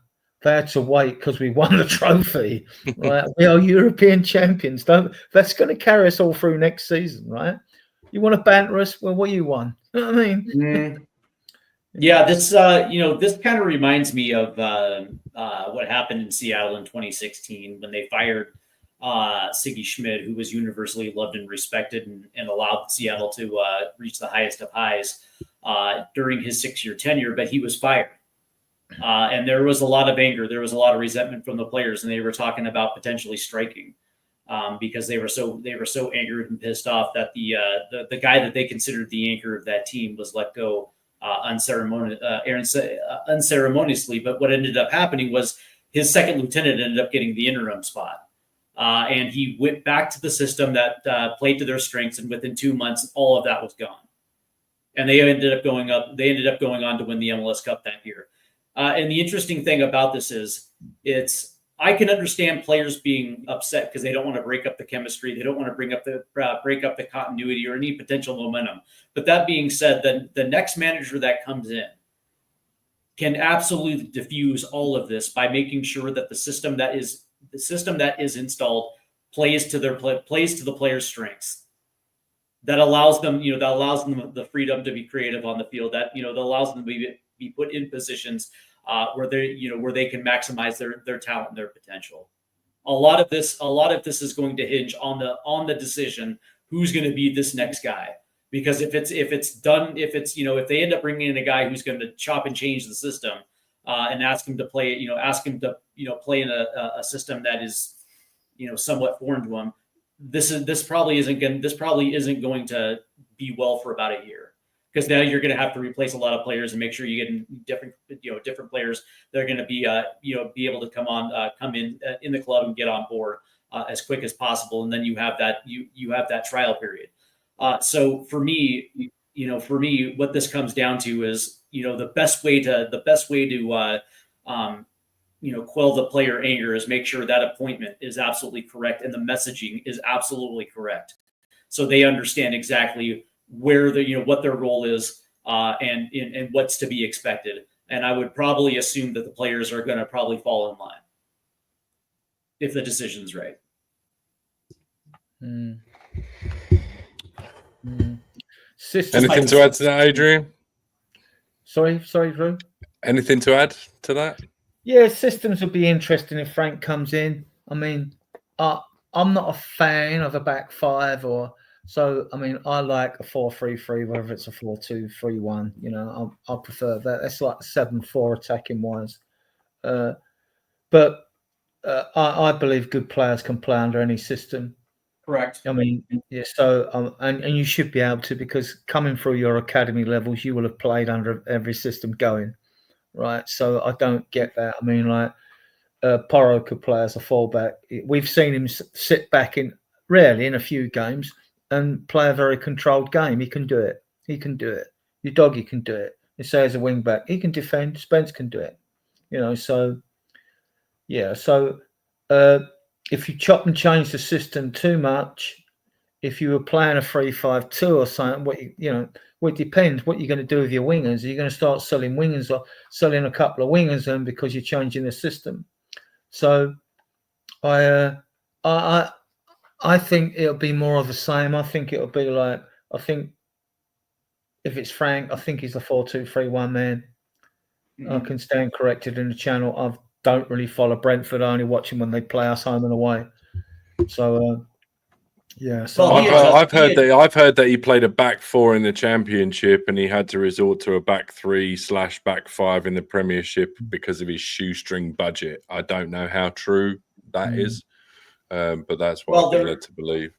Well, there was also the infamous interview that he said that his formations depend on the opponent, and I think there might be something to that, though, Drew. You know what I mean? Okay. Yeah. Yeah, I think there might be something to that. One of the positives I've picked out of this is when we've played with a midfield pivot, and even though the squad needs upgrades, I still think we need about 7 players. I think we might get 3 in a window and a couple on loan. I think Tel might be another loan, for example, which I'd be happy with Tel on a loan. But we've seen with just a midfield pivot with the squad that we've got, we can get results. So to me, if you do add another 3 players to it, that could transform us. That could transform us with a couple of others. This isn't a bad squad of players.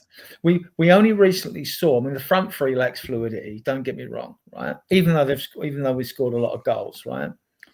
But we saw with 3 out of 4 of Kulu, Maddison, Bergvall, and Bentancur, we started to see signs of cohesion in midfield. Come too late in the season, but we start to see 3 out of those 4 works. It does work. There's big games. No matter if you had the best 11 out there, you're going to lose games. So, but see it. But we desperately need a striker. We need a fullback, and I think we need 2 midfielders. I think we need either an Eze or a Xavi Simons with a DM, with a defensive midfielder as well. I think 4 players like that, and if you got Tel on loan, I think we would rock. We would rock next season. And I actually wouldn't mind Simons over Eze, I'll be honest with you, if Palace get stubborn. Blimey. I think as a cam and an attacking player for his age, 22, 23. I mean, Leipzig, go give it. If Palace get funny over that sort of amount of money, I would actually, I love Eze. I wanted him last season, but I just think because we got a lot of players on the left who can play on the left, Mikey Moore, blah, blah, so many players can play on the left. I don't think it's so critical. But I think Simons or Eze, I'd love to get them both. Simons or Eze, right, would help to transform us. Either of those 2, right? Yeah, Xavi Simons from Leipzig. Dude. Yeah, the Dutch wizard, absolutely. And Daniel 90 says the one thing there's no argument is that Thomas Frank is miles ahead of Ange at improving players. Do we agree with that? Well, we'll see, Dan. I mean, like, Dan makes some valid points. It's just because people disagree doesn't mean to say that their opinions are wrong. We wait and see on those. I mean, yeah.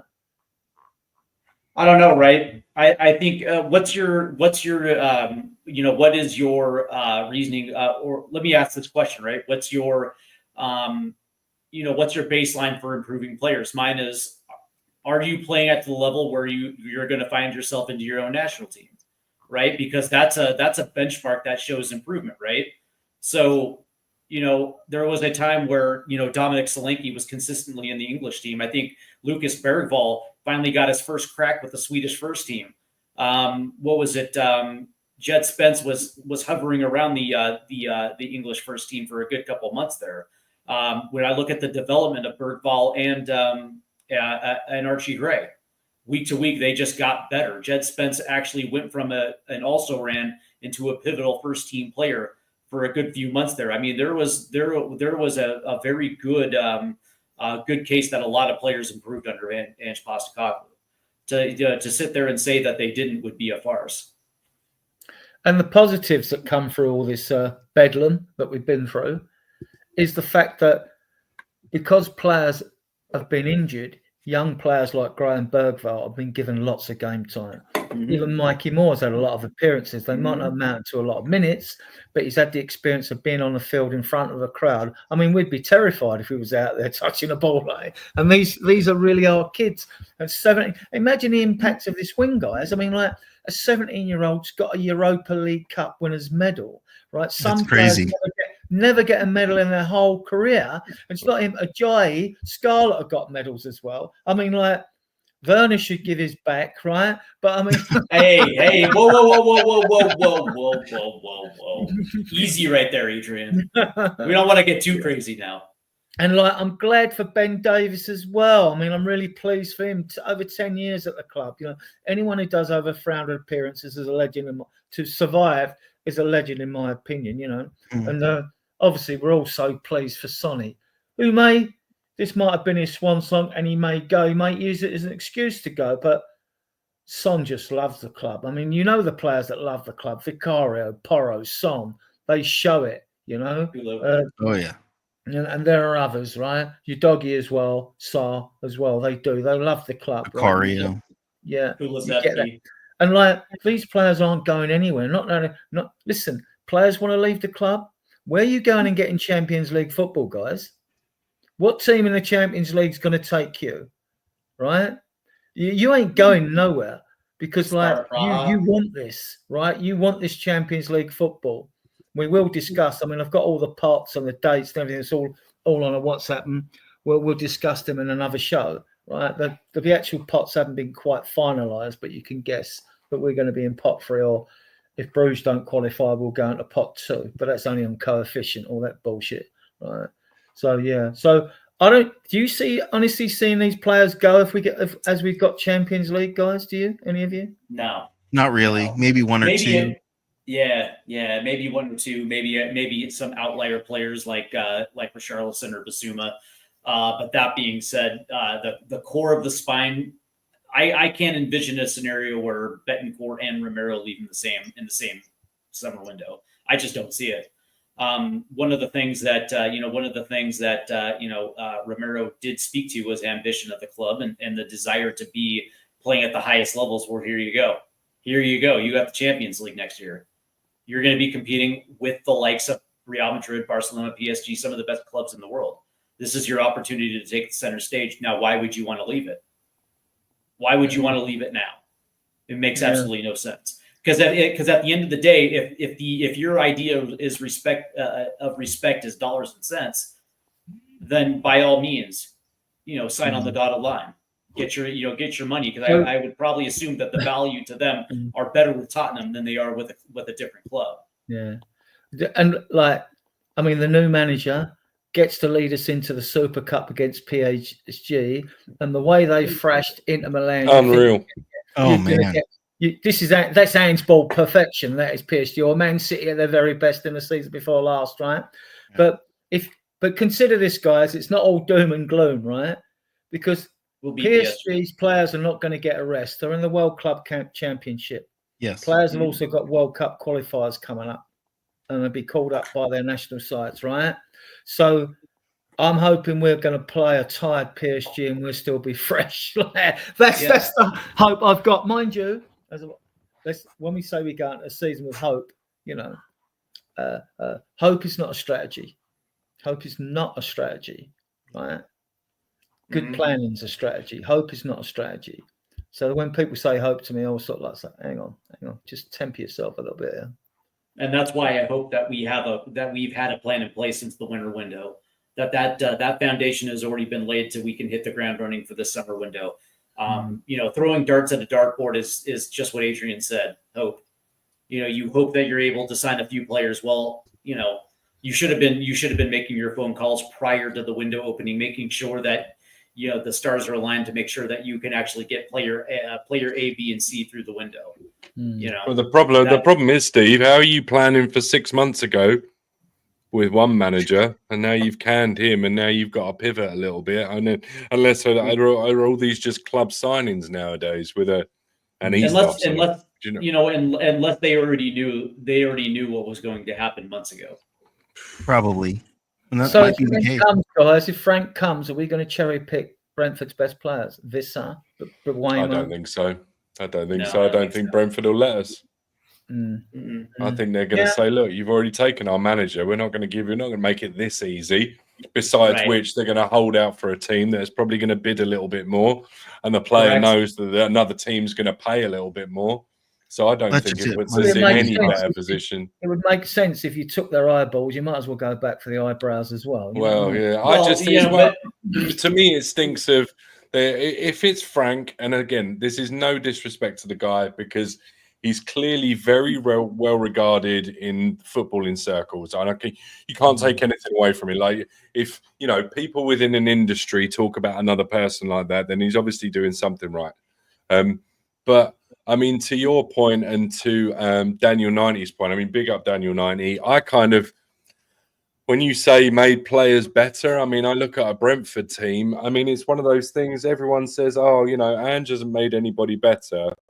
Bergvall got better naturally. Well, all right. So maybe is that not the same as Mbeumo? Would he not maybe have been the player that he was going to be anyway? Is Vissa not as good as he is because he's in a specific formation? All right.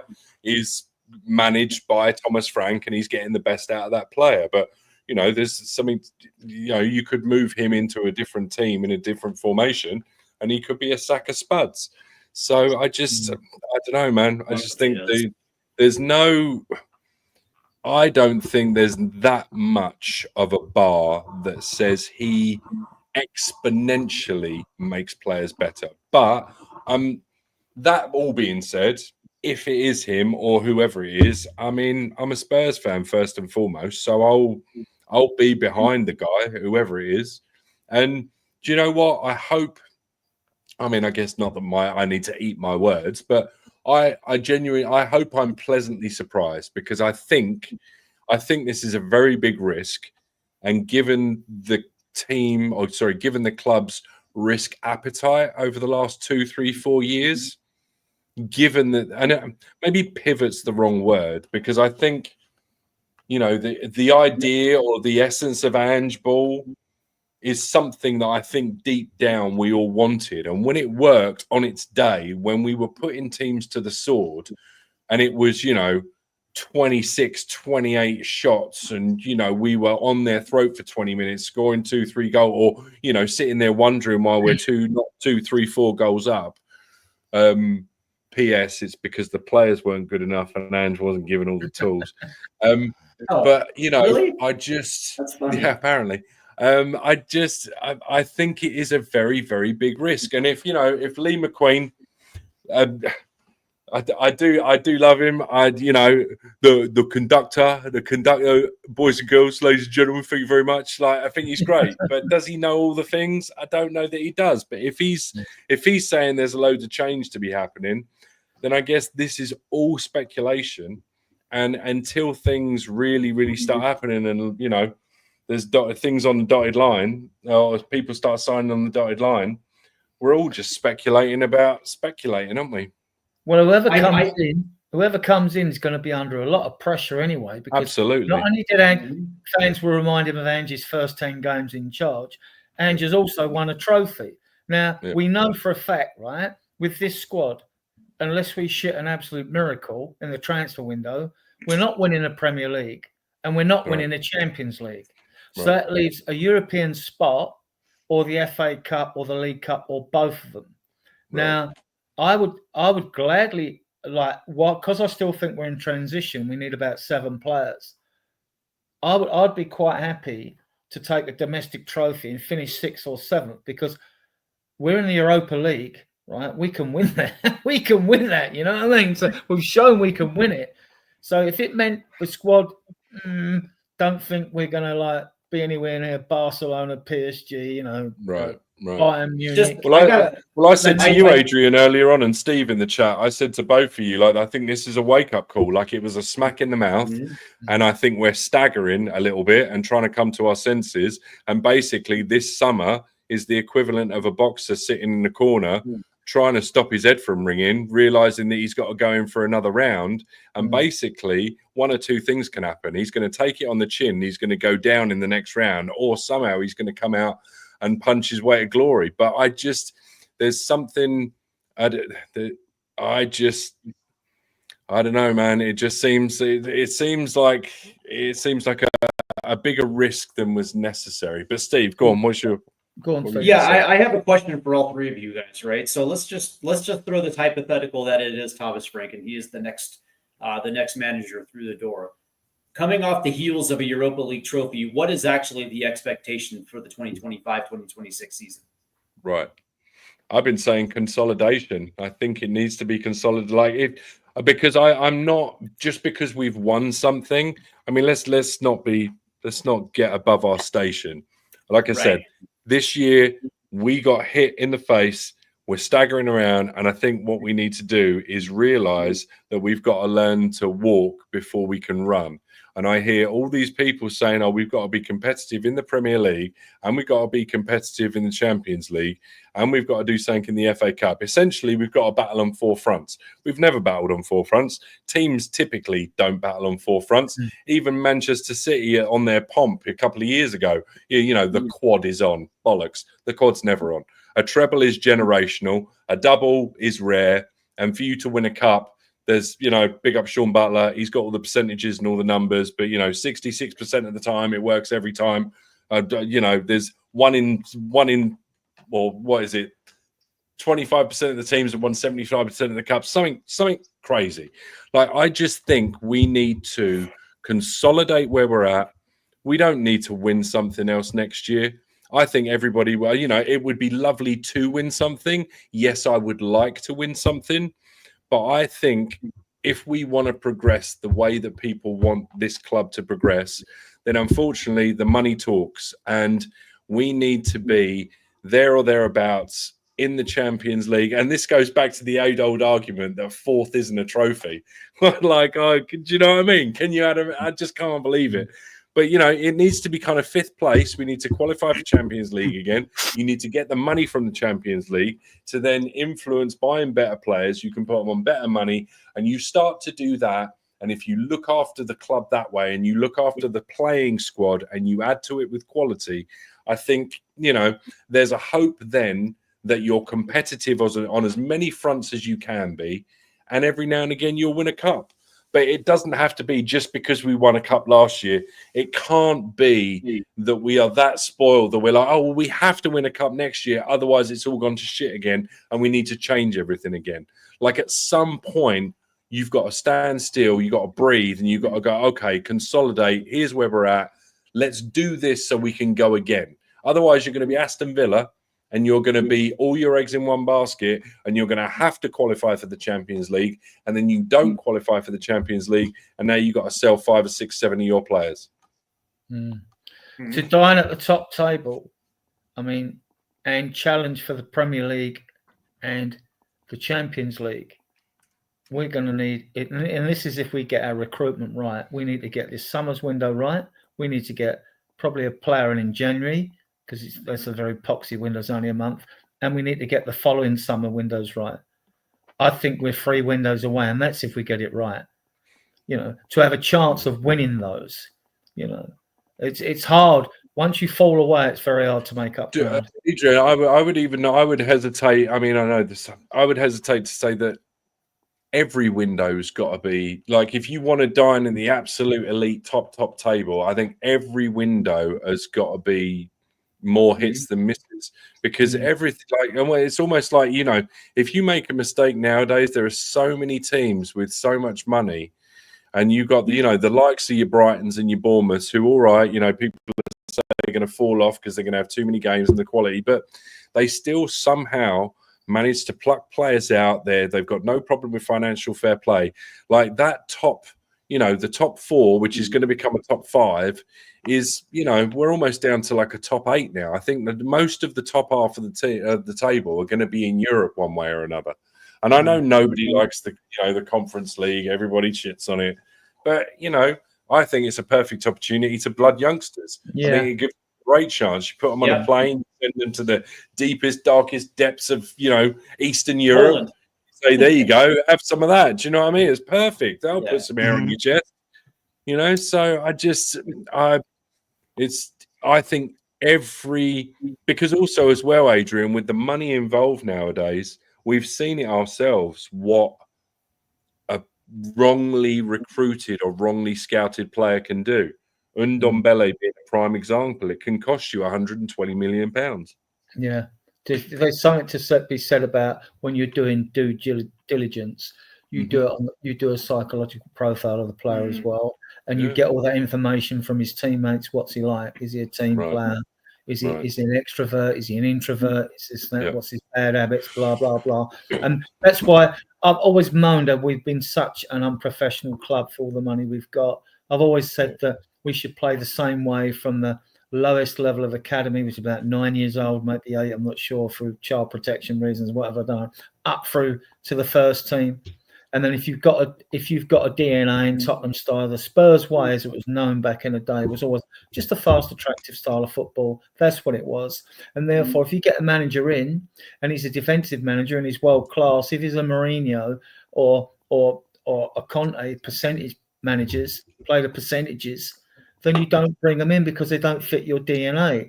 And this is what Levy's done. This is what Levy's been doing, right? And like, it's madness. You're better off bringing in a coach and we've always gone for innovative coaches when we've done well, whether it's been Birkinshaw, you know, Arthur Sidney Rowe, whether it's Nicholson, whether it's Joel, whether it's Redknapp, whether it's Poch, you know, and it could well be that it could be Frank. I mean, there's nothing. Do you know what I mean? Like, it could be. Whoever comes in, I want it to be a huge success, because then you'll save us time climbing the ladder. You will save us time. But most managers in the league, because they're not the wealthy, come from the wealthiest club, their major concern, the reason they adopt their style of players, to save their asses, basically. Right.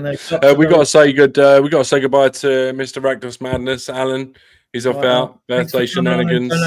Thank you so much for having me. Love it at all. Nice generosity of spirit, mate. Come on, you Spurs, and Spurs. Yeah. Hopefully we hear back. I just want some stability. So I'm hoping that we hear back that we have a new coach is a part of the squad. If it's Thomas Frank, it's Thomas Frank. If it's not, if it's Xavi, I kind of want. But whoever it is, we'll get behind them, and we'll see how it goes. But Alan, do you expect the new coach to be announced next week? I hope so. But I know this club, and I don't expect that. No, I just hope for it. Hope it's not a strategy. Yeah, that's right. All right, guys. You take it easy. Have a great weekend. Take care, Alan. Stephen Drew, same question. Do you expect the new coach to be announced next week? I expect the coach to be announced within the next 48 hours. That would be ideal. On a weekend? No, well, right, but you understand what I'm saying, by at least Monday. I just want whoever the next coach is, I want them to be in place before we actually get to the bulk of the summer transfer window. I want them in place. I want them to be vocal about the type of players that they would prefer. So at least there's going to be a player profile that's going to be designed around the attack of whoever the new head coach is going to be.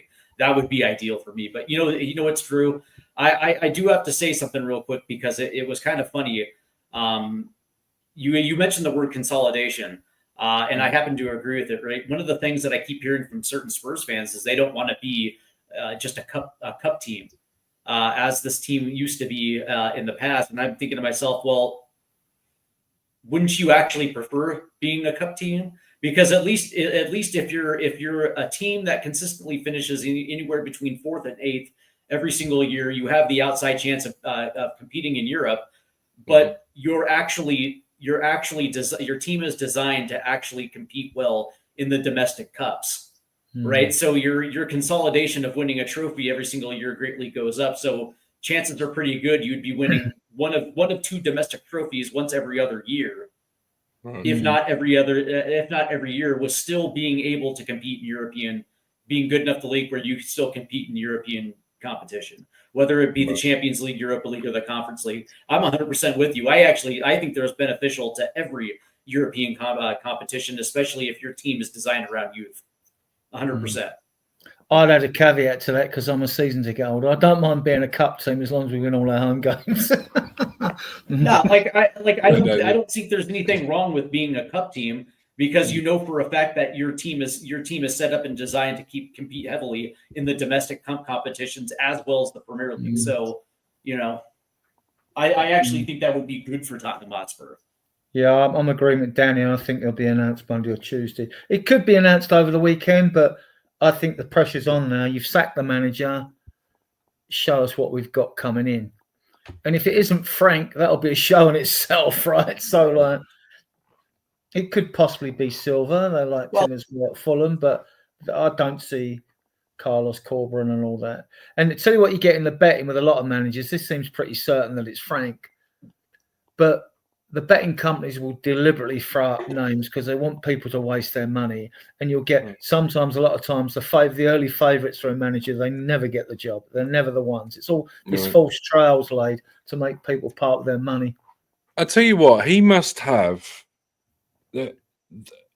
the talk about him or his reputation preceding him or something. I don't know of a serious club in world football that would qualify for the Champions League, the place where they want to be, where they've stated they belong, where they have continually stated that they intend to, essentially, from what they said since they've won the cup, not sit on their laurels, use this as a springboard. And now you're going to hire somebody that hasn't even managed in the Europa League, hasn't even managed in the Conference League. And I know the Conference League's only a couple of years old, but you get my point, right? You're going from somebody that's kind of done it everywhere he's been, regardless of what you think of the level it's taken to get there. Like, he has won silverware. It's on his CV. He will go down in the relative countries where he's been as somebody that won titles. And you're pivoting to somebody that doesn't have regular football on a Wednesday and a Saturday and a Wednesday and a Saturday, going up against the elite of European football. I just find that amazing that we're potentially looking at that scenario. And I'm wondering if that, in the back of my mind, that makes me think, I just wonder if we're waiting, if it's taking this long, because in the background somewhere, something might just come out of left field. I'm wondering if they're maybe paying all this lip service to Frank because he'd been mentioned. And I'm wondering whether he'd been mentioned with a view to us not winning.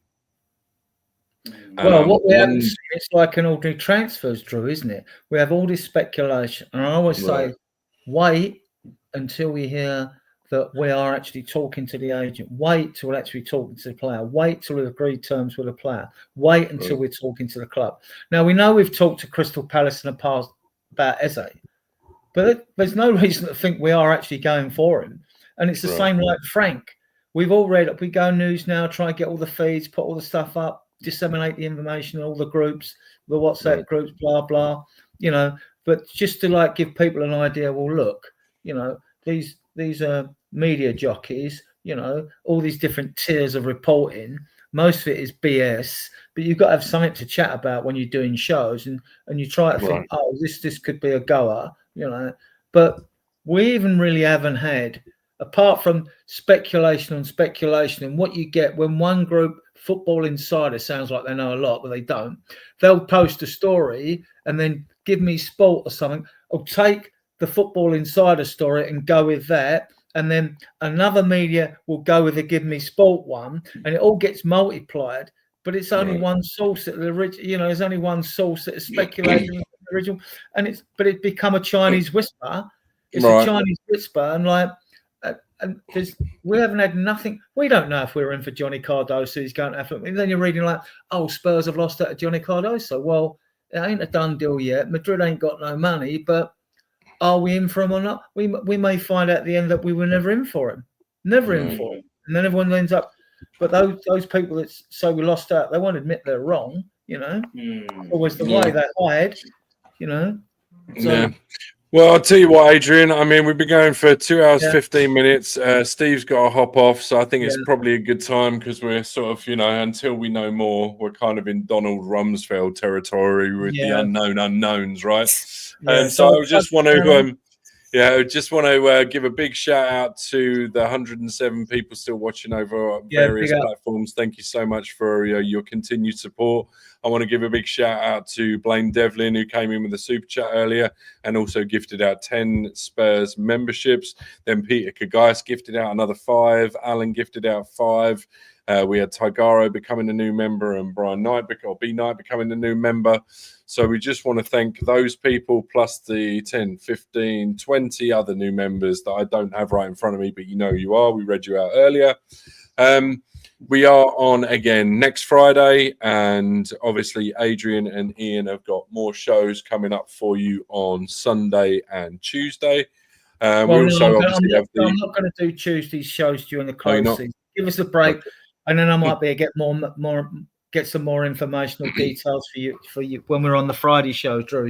Fair play. Like Drew says, a big up to 103 watching. Great. I mean, we have got a Facebook channel.